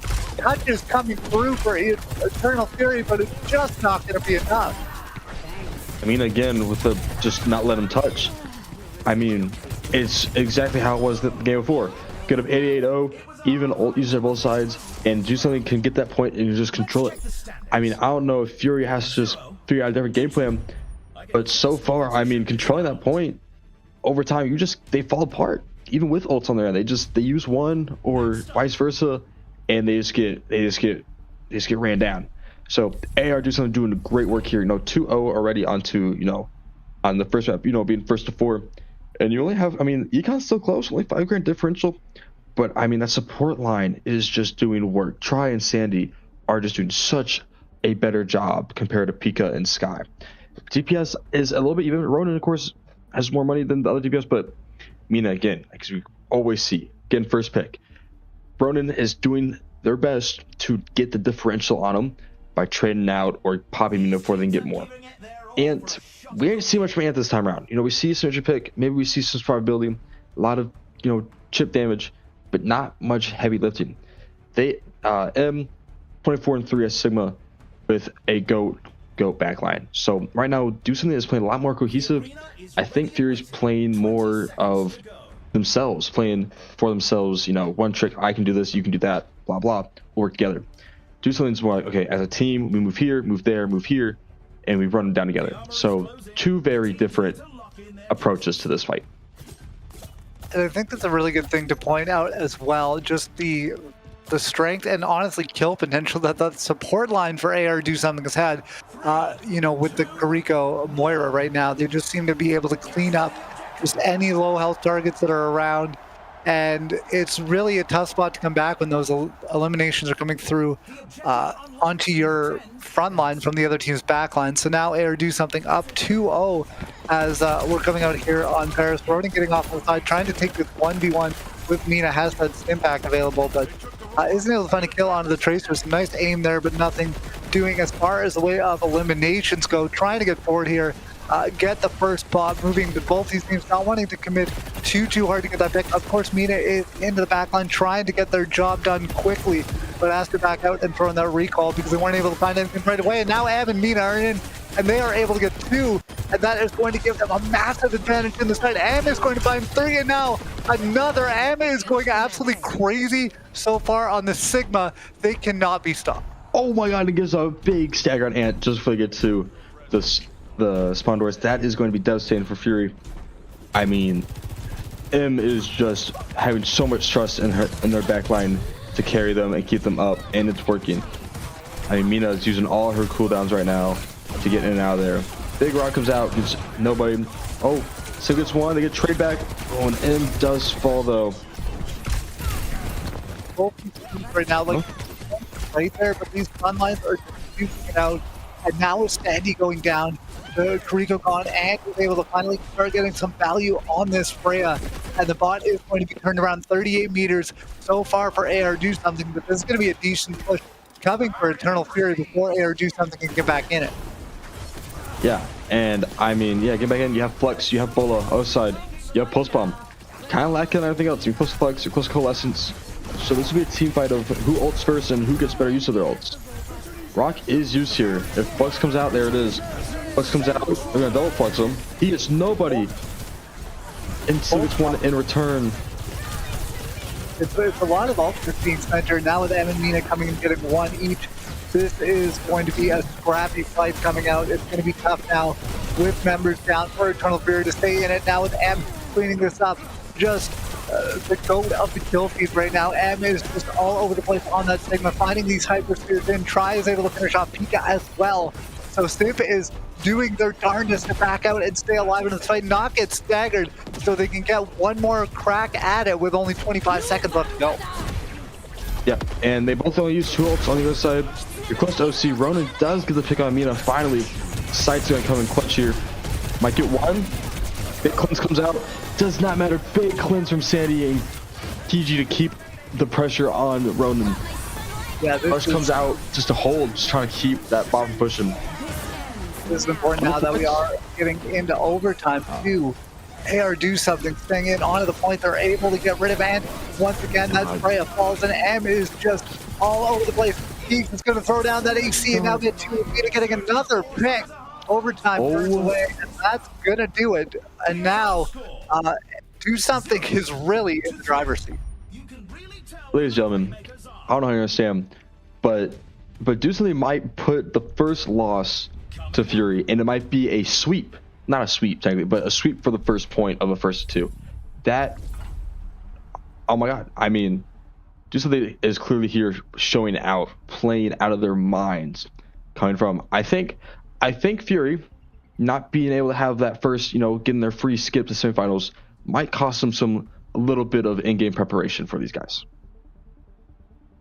Maybe so, yeah. With such a short tournament just over this weekend, it's almost like losing out on the one extra map has given them less time to gel, less time to come together. And that just almost seems to be giving AR Do Something a little bit of an advantage. And we're on the precipice of something that hasn't happened yet, which is AR Do Something taking a map off Eternal Fury. Eternal Fury doesn't really know this feeling yet of losing rounds, so this is going to be quite unique if AR Do Something's able to do this, and not just do it quickly, but do it with a sweep. Yeah, and I mean, with that, if Do Something does this, that's crazy. No one's been able to do it yet. Fury this will be a shell shock to them. Do Something will be high and up to the next technically it could be match point, but again, it is Stadium. Anything happen, it's only a $5,000 differential in econ, and there's no really slacker. I mean, really, Fury, it's support line, but they're still even. For Do Something, it's your DPS, but again, they're not slacking between each other, so it's even across the board through both sides. Yeah, if there was ever a chance for a reverse sweep and for a team to do it, it would be Eternal Fury. They've shown throughout this tournament that they could really win these maps with ease, and we'll see if they can do it again here. Ronin, still on that soldier, is able to find decent value and trying to get them first in. Seems able to find the first pick in onto Sandy, and this is a turn of fortune now for Eternal Fury, able to get the first pick here to fight, and on a support no less, so that's a high value target. And this time it's Sim's turn on the Sigma to get forward and get those kills. So first fight here is going to go to Eternal Fury as they get the bot moving in their direction. Yeah, and I mean, pretty good start fight from them, especially in a payload race like this. I mean, you have to be on cart. You're really just going to have to try to stop them from pushing close. Of course, over time, you're going to have to fall back and give them some space. But as right now, just keep doing what you're doing. But it does not matter. Key gets one, M gets one. They're still pushing cart through. They're still just kind of falling back on cart. That's all she wrote with those kills coming through. There does be at least a temporary disengage as just members trying to get back to Eternal Fury, getting pushed onto their backfield. Now Ronin trying to get over onto the side and get a kill. And Sim's able to finish off Palmian, and that is a rock in the front line that has been eroded, getting that melee kill, and now trades coming through. So a little bit of advantage still for Eternal Fury as they are trying to translate this into a more permanent fight win. Even trying to get over and on the side, coalesce and pop from Clive, seeing if they can just wear something down on the point. Isn't able to find any elimination there. Still both tank ultimates online for both teams as the rush goes down, and now we got the Riddick Flux coming up from M. It's a couple members to do it, and Skybeam is going to fall to the signal, and now the double accretion coming up. Both these teams, both these tanks having the right dodge here. Mina is able to get one as this fight is going forever. Still a slight lead for Eternal Fury on the two bots as Mina gets in over to the side, and M is going to be there to finish off and that is going to be the fight of falling once again. Yeah, I mean, even during that time, they got a pick, but even the entire fight, Fury still managed to put it almost all the way to the third point. Even with, three-man team fights. Here we go. It is tied. We are quite literally, Aeroducing is literally like a second ahead right now. This is really, really close. You have OC, you have Bomb, Rush is gone, M gets one, Mina gets one. I mean, Fury has Bolo, they're close to rally. They're already up 2 and they're up 3, and it's just past It's bullying. And our Do Something is going crazy. Yeah, just when you think, oh my god, we're having such a close match, AR Do Something go up to the next level, win a fight clean, and now they clearly have the upper hand, and now that is going to allow M to get forward here. A couple ultimates still online for Eternal Fury. If they want to get forward and turn this round, it's going to have to be a fun player without Pika. As Pika goes down, and now M once again doing some deadlift and getting into the back, getting another kill. Mina is a menace, and they're at the back to finish off a couple as she just is unchecked. Keegs is able to get a kill, and that will do it. The defeat Ladies and has gentlemen. come through. AR do something with a 4-0 sweep on the first round here of the finals. And Ladies and gentlemen. Irrelevant, I gotta say, this is not what I expected coming out of the gates. Ladies and gentlemen, two things. One, M has dropped almost 60 kills with 58 and 6. Try almost dropped the 50 bomb. Mina almost dropped the 50 bomb, 48, 47 respectively. Do something has quite literally done something. This is no pun. This is not good. Do something has actually done something and has put a loss on Eternal Fury's record. If I am Stu Southern now, I am at an all-time high. If I am Fury, I am wondering where we went wrong. If you're Eternal Fury right now, you have to be reeling. Like, not only have you not lost a round yet, you didn't even take a map in that first round. Like, you got bodied a little bit in those first couple maps.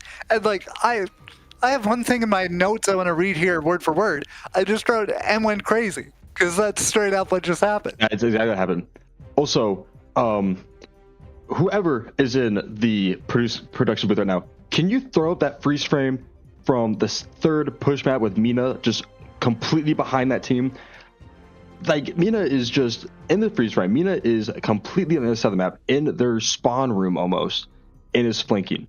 Mina is just doing a great job at playing behind them, predicting and poking.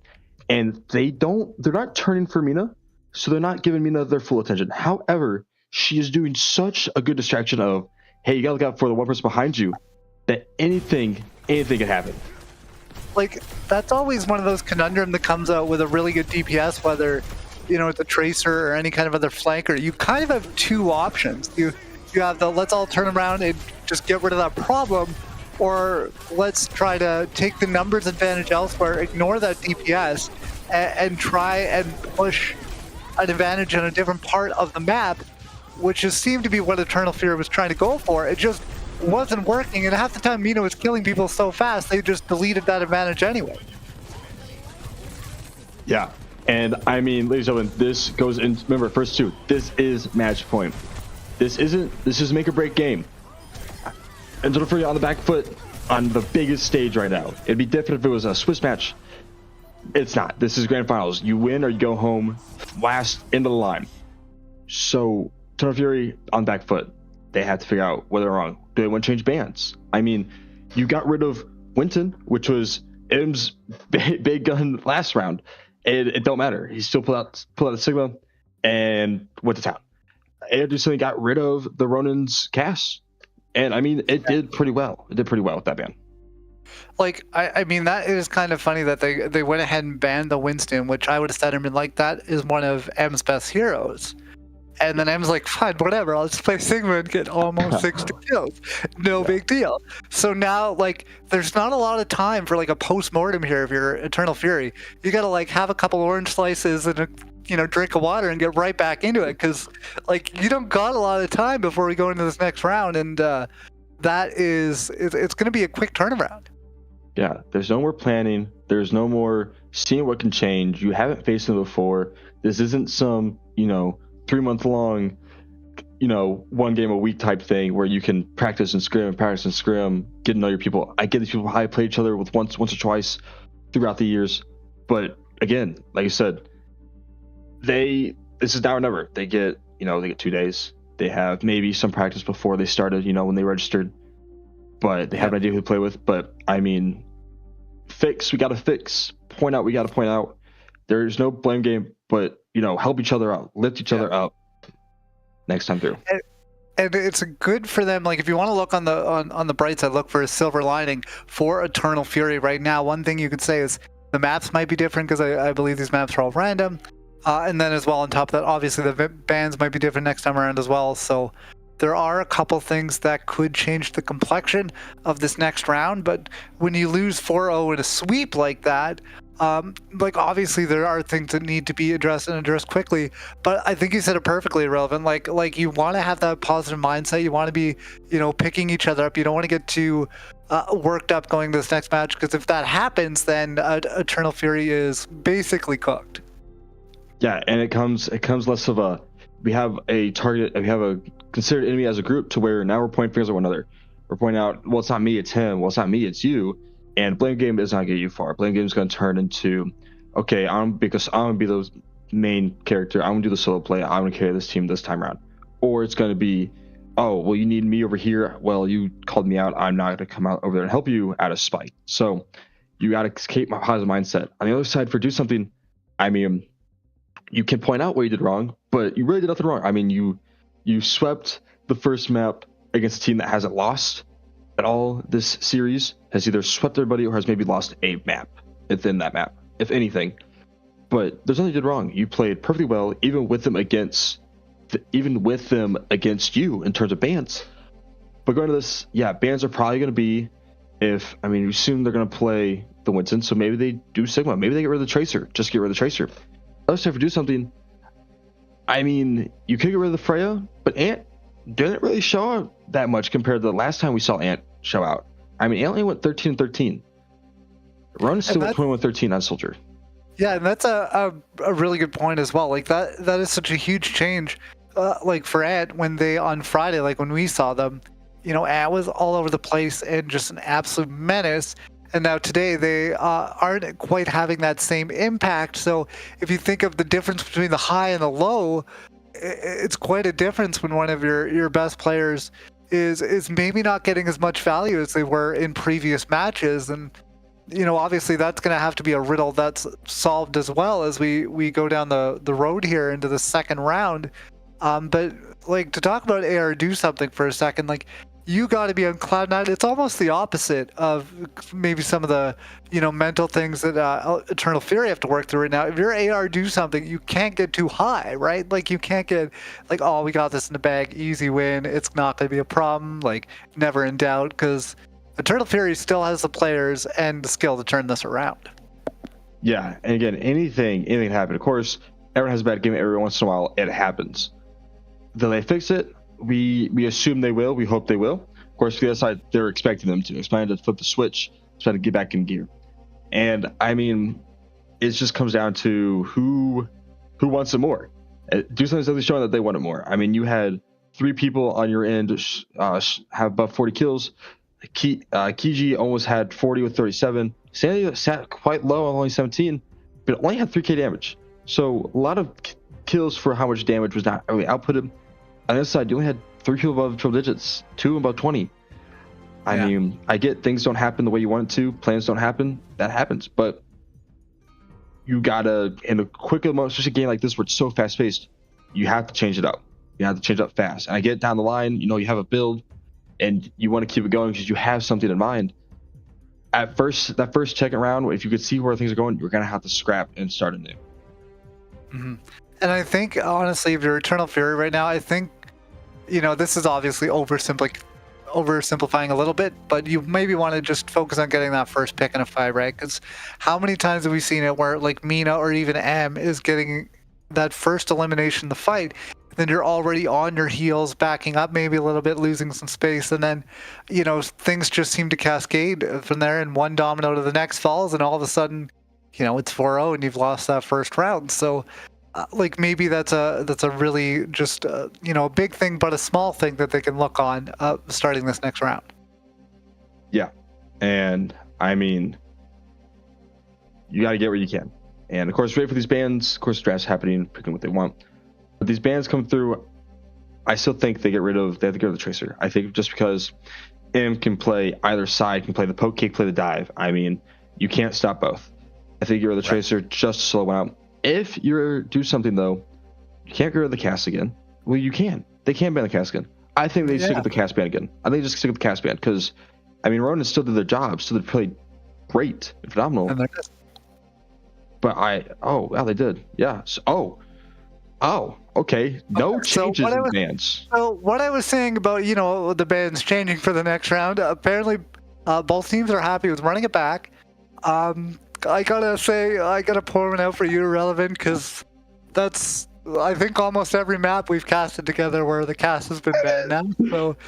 So that feels like almost a personal affront to you, which is a little bit rough. But we gotta move on here to the second round, and honestly, it's looking fairly similar. We got a Torb though, so that's gonna be fun. We got Antiorn. See, I'm saying like this is. How do you? This is going to be something with Ant on the tour. That's fun. Other than that, we're seeing, I think, more or less the standard exact same lineup from last time. So instead of the Freya going with that big burst damage, like the mid-air pulse bomb, it seems that Freya can throw all the time. They're going to roll with a Torb, which to me obviously screams like anti-Mina. Yeah, and you see Ronan, of course, with the Soj, it's a better soldier. And again, do something, not changing anything. They're sticking with the script. Clearly it worked. 4-0. They plan to do it again. And of course, different style. It's another payload race. I mean, anything can happen though. They run the same thing. Is there a different game plan? Who are you looking for? Like for Ant, of course, I assume turret is to bait out Mina. Issue is Mina actually gonna get baited out, or is Mina gonna be able to get around that as fast as she normally does?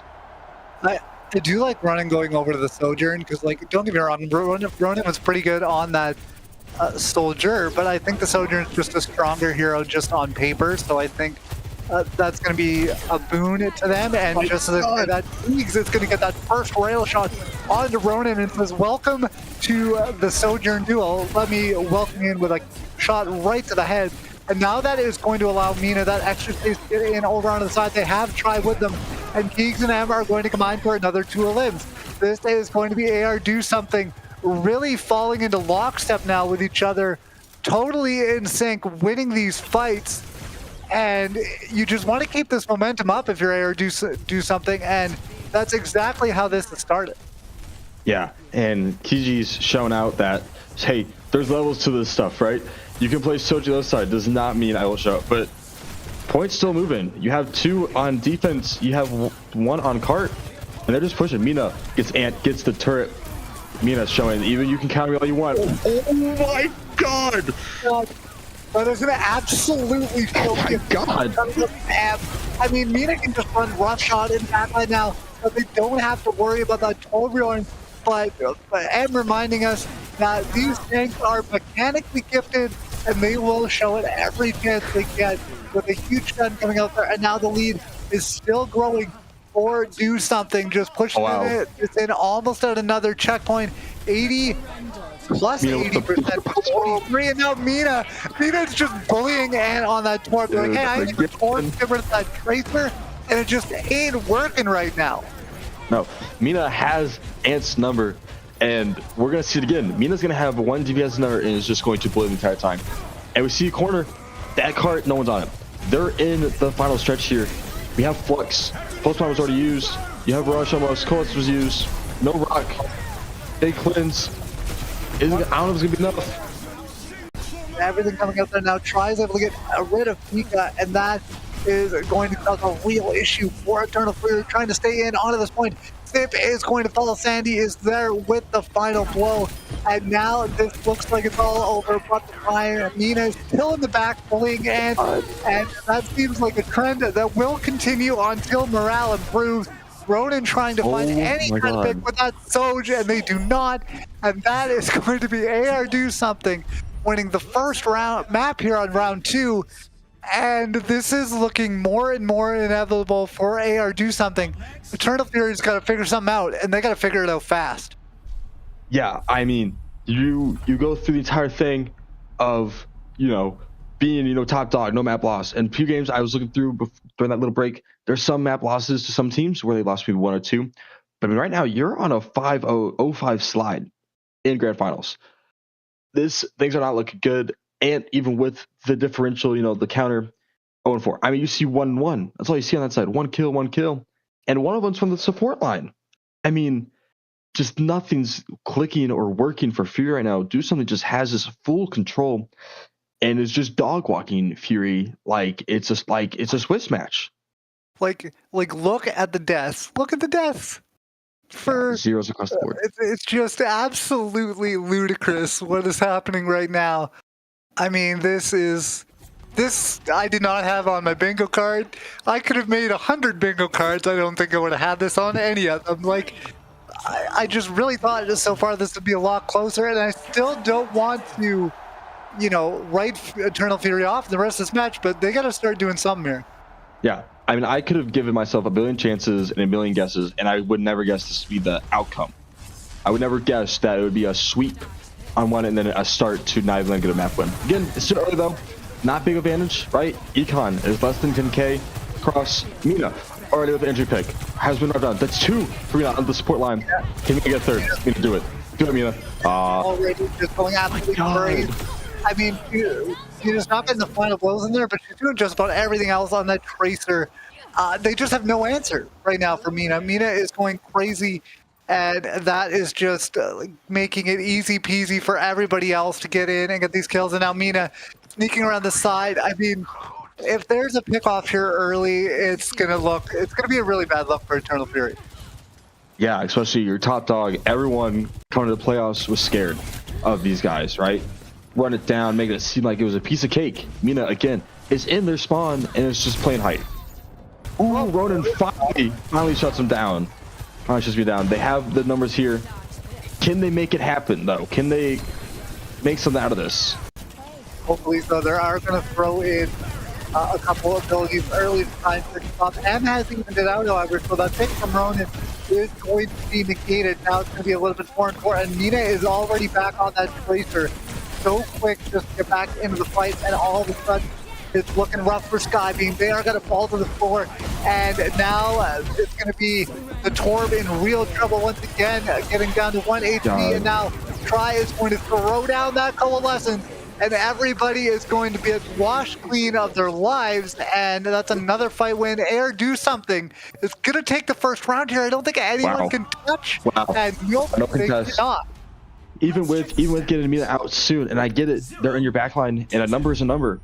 But man, even without Mina being on point and bunkered down with them, do something can still show out without that Mina with them, and it's crazy. I mean, you're up 2-0, another control point map, one you just came from, and this is more flank spots. So I always try to see Mina either do better or get caught out more. And with the Torb, I mean, I get the idea on paper, sounds good, but this is Stadium. It's not vanilla Overwatch. Things can change, things get faster, things hit harder. And right now is not showing that. And we've talked before about the economy difference that can occur, and during that first round, even though AR do something 1-4-0, the economy seemed fairly close. This time around, the gap seems a lot wider already, and that could just exacerbate things even more for Eternal Fury here. Like, they're already behind the 8-ball, and it might get tougher here. Like, they really got to make some hero plays. Yeah, and again, Sandy once again going for more of the healing role, and you see that tries going with more DPS role, but again, that gap is getting bigger. Econ gap's getting bigger. Econ between individual players is getting bigger. I mean, again, this is where the Edge can have a bigger advantage. This map is either going to heighten, do something to sweep them all the way through, or Eternal Fury has something in the back pocket ready to go. We are in grand finals. We are getting close to match point. Eternal Fury needs to turn it on, and they need to turn it on now. This could really be one of their last shots to try and start making what would be a miracle of a reverse, or if they can come back and win this. Now Ronan and Mina going toe-to-toe into the backline here. Ronan's still pretty healthy on that HP, trying to find this elimination. Isn't able to get it. Mina's down to 40 HP, but they are able to get out and get that health back, stay alive in this fight, and they even do get a bit of overhealth. And as that's happening, AR do something. It's going to get the first cap, so they're going to start accruing some percentage here. And Mina is back, and Mina is going to get Ronan this time around. And we have seen this movie before. No, going down to the pulse pistols. That is just a common occurrence at this point in the match. Try is going to get rid of Skybeam, and this is AR do something winning this fight, already up 33%, and it's going to be a hot minute before Eternal Fury can start contesting this again, and AR do something is not going to take their foot off the gas. No, we have AC ults coming in from both sides. They have them ready to go. It's just who's going to use them first. The one flux from one, Coalescence comes out. Is going to live? Misses the rock. Stay alive though, and stay up into this fight now with Mina and Am of their own. It's just there's a back cap. There's a back cap though. Never mind. The backup not quite coming through. Almost though. It was going to have to be a desperate play, and now be a stagger. at 80% and counting. Skybeam is going to choose the warm, loving embrace of that lava to see if he can get back into this fight. Get one more touch. Somebody is going to have to go into the lion's den to see if they can get just a touch, and nobody's going to do it. Keeks gets that pick, and there were just nobody close enough to get onto that point for Eternal Fury. And here we are. We are on match point, and this isn't looking good for Eternal Fury. Not. I mean, it's oh my god. I mean, $15,000 econ difference on a more flank map. I mean, Mina is just getting maps that fit her back to back to back to back. Again, look at econ. Look at everyone's running. You see a lot of epic perks coming down. You see at least everyone but Ant on Fury side has one. Everyone for Doosan has one. Two. Both supports have two. Simp trying to make some good use of his money, but I'm looking at these second perks, and I mean, the Kiriko's match, the Soj are different, and the Siglos are different. So I think M just has a better idea of what they want, and it's pure weapon damage across the board, pretty much, and ability power. Above, it's splits. It feels like the gap, due to recent events, let's call it, the gap has become insurmountable at this point. Like, it would be a miracle of the highest proportions for Eternal Fury to turn this around now, because they have been getting knocked around every map we've played, and we are at match point, and Do Something has to be feeling so good right now coming into this. Like, it's theirs to lose at this point. Yeah, I mean, you're up 3-0. This could be the final map of the series. Even if Fury does take this one and Do Something falls, it's still a long mountain to climb, because you got to win the next 4 in a row. You have to hold Do Something the entire time. So a lot riding on Fury. Do Something here really in the driver's seat, have it under full control. Mina again already going for flanks, trying to get someone on something. Is battling running on the Soj again. Just has three people looking at him, and it's just insane. This is just absolutely wild. Eternal Fury trying to look for that reprieve, and Ronin's going to go down early once again. Mina is into the back line, and she's not going to be slowed down by any means, and trying to get a lucky shot with the river gun isn't able to do so, and they can take it down. Mina is going absolutely nuts. They can smell blood in the water. She's going to go right into the back line, see how much further they can get this fight going for AR Do Something. You can see the whole team right now just pushing forward. Confidence is at an all-time high, and with that, AR Do Something is just brimming with the belief that they can take this home. Yeah, you got the first checkpoint right, and no one's been there to stop you. Running out again. Rally comes out. Does not. She Meme still gets him. M still gets the guy in Rally out before he can get killed. Oh, huge flex. Those down the Rally, they just had almost no health left, so they popped it. And now M's able to get another with the pluck. And I mean, this could all be over right now. Like, it's just a complete domination from AR Do Something, getting close to the end here. And it looks like Eternal Fury is out of ideas. Yeah, out of ideas. You have Rush. When it comes to ult, that's really all you got. Your DPS are just getting flamed and ripped apart right now. But they finally get some control of their belt. Do Something is going to fall back here. Maybe not. Keeks does get a pick. I mean, they're not even. They're simply still down one. But this does give them some advantage to contest. This seems to be the story of the match now, relevant. This, AR Do Something seems like they're down and out in the fight. They lose a member like they've lost Keeks here, but they aren't giving up. They're very willing to try and turn around these 4v5s, and now Rush is coming up on both sides here, and Mina is able to translate that into a kill onto the Torb, and now we'll try getting another. That is 2 down.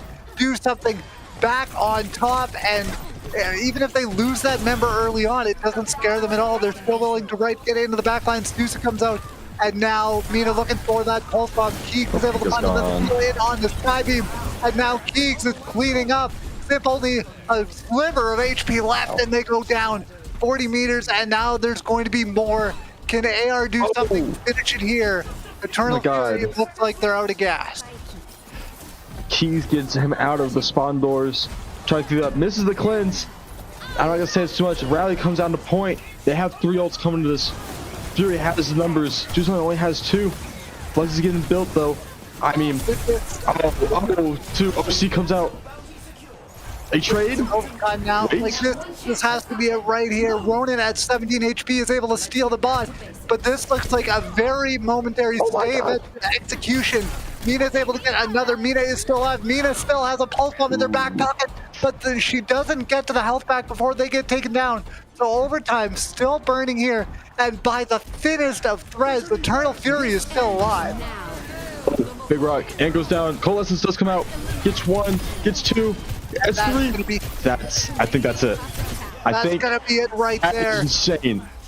AR do something. Oh my god! Wipes the floor with Eternal Fury, and with an absolute show of domination, they take the grand finals 2-0 without dropping a single match. My MVP is M. My MVP is M. 50 kills both games in the finals. I'm giving M. I can't contest that. That's my MVP vote. That's just insane. Listen, if I tried to make a statement for any other player to get MVP other than M, I frankly think I'd get laughed out of this room. And like Mina was unbelievable. Like there were so many good performances from AR Do Something in this finals.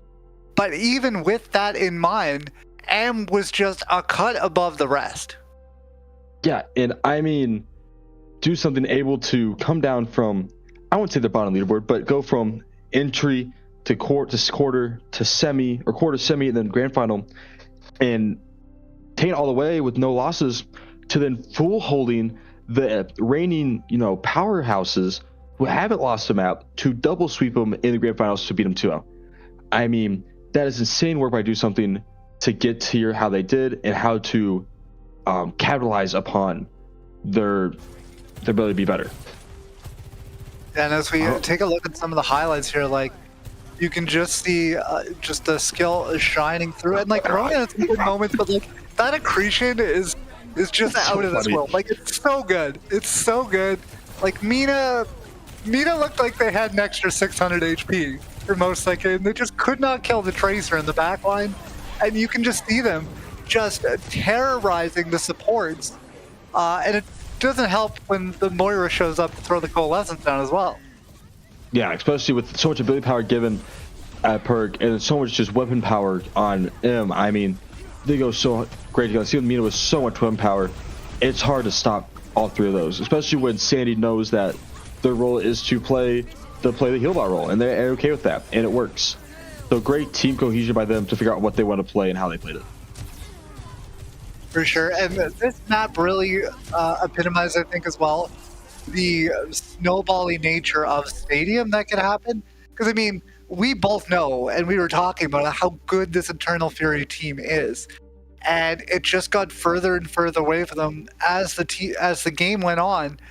Like by my count, there were only 3 matches in the entire tournament that all had both teams taking a round. Everything else was a 2-0. So that is a really good illustration of just how these maps can just snowball in one another, and all of a sudden one team's just running away with it. Yeah, I mean, that is insane. You start playing field, and then I'm down for the winning team interview. I mean, if they're ready, if they're down for it, I'm down for it. Yeah, let's say hello to AR Do Something. So we'll be bringing them in here. So hello, AR Do Something, and congratulations on a masterful performance in the final. How's everyone feeling? Good. Feeling so good. I was like, don't be humble now. Okay, fine. I'm feeling so great. I dropped 60 bombs. I dropped 60 bombs out of my butthole, and I was the best tank in the tournament by far. So I can't plot it. MVP.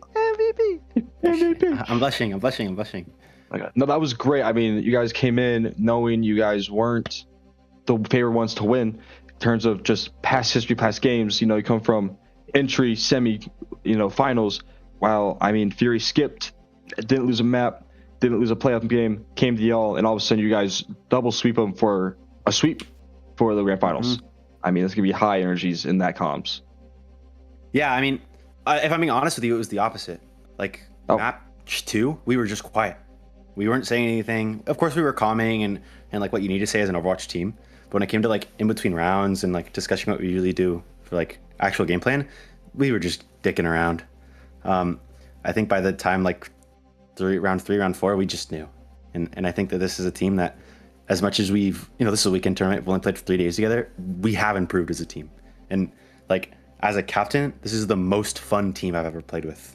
Like, even outside these tournaments. This draft I'm super proud of, and I absolutely love the 5-6 players I got to play with.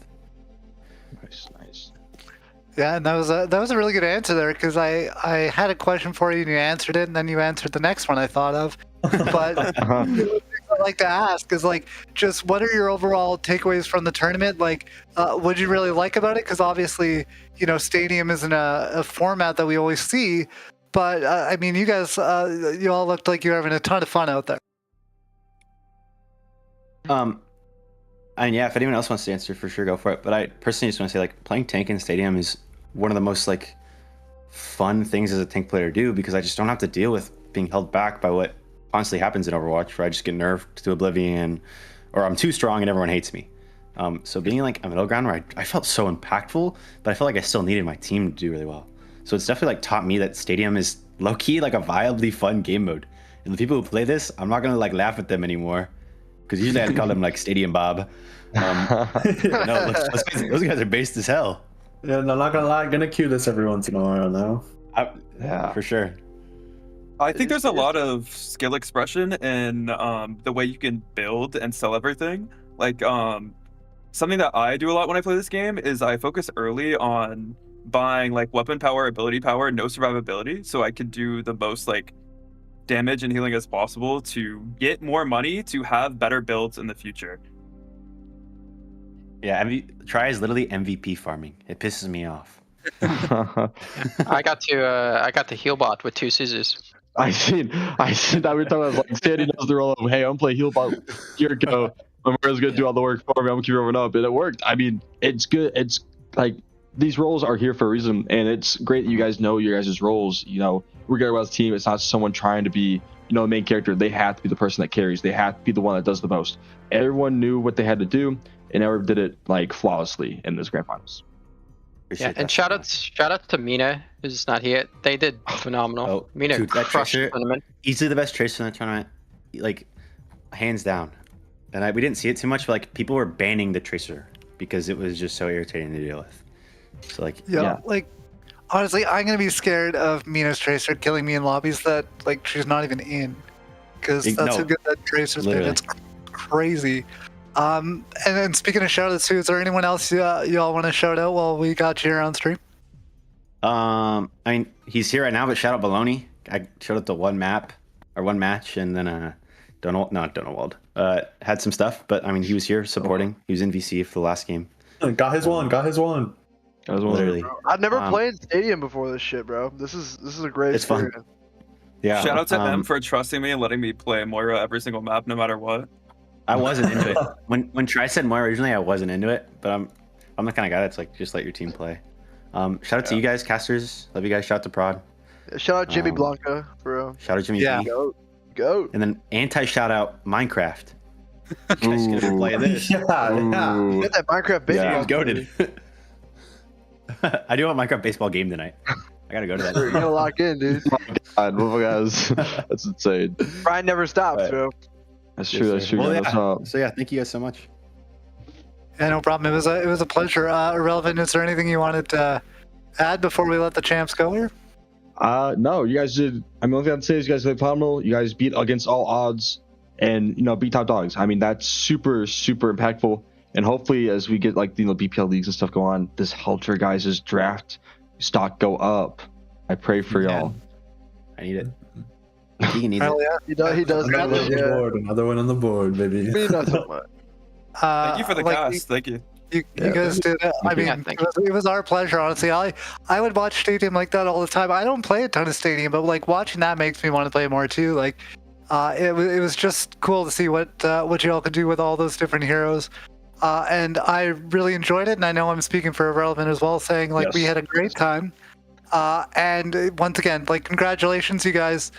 Should be really proud of that showing, because you really you really had an unbelievable game in the finals. Yeah, appreciate you guys so much. Yeah, I mean, again, this was just one of the most fun I had in the tournament. Just with the team, with the builds, and being able to like just have a smile on my face playing Overwatch consistently, even when we were down. Like it felt really refreshing. So thank you, BPL, especially Jimmy B. You guys are doing such amazing work out here. And every time I get to play for this tournament, it's always something new and refreshing. As much as I lose all the time, but hey, I won this time. Exactly. All right, well, thank you very much, AR Do Something. 2-0 in the finals. Congratulations once again.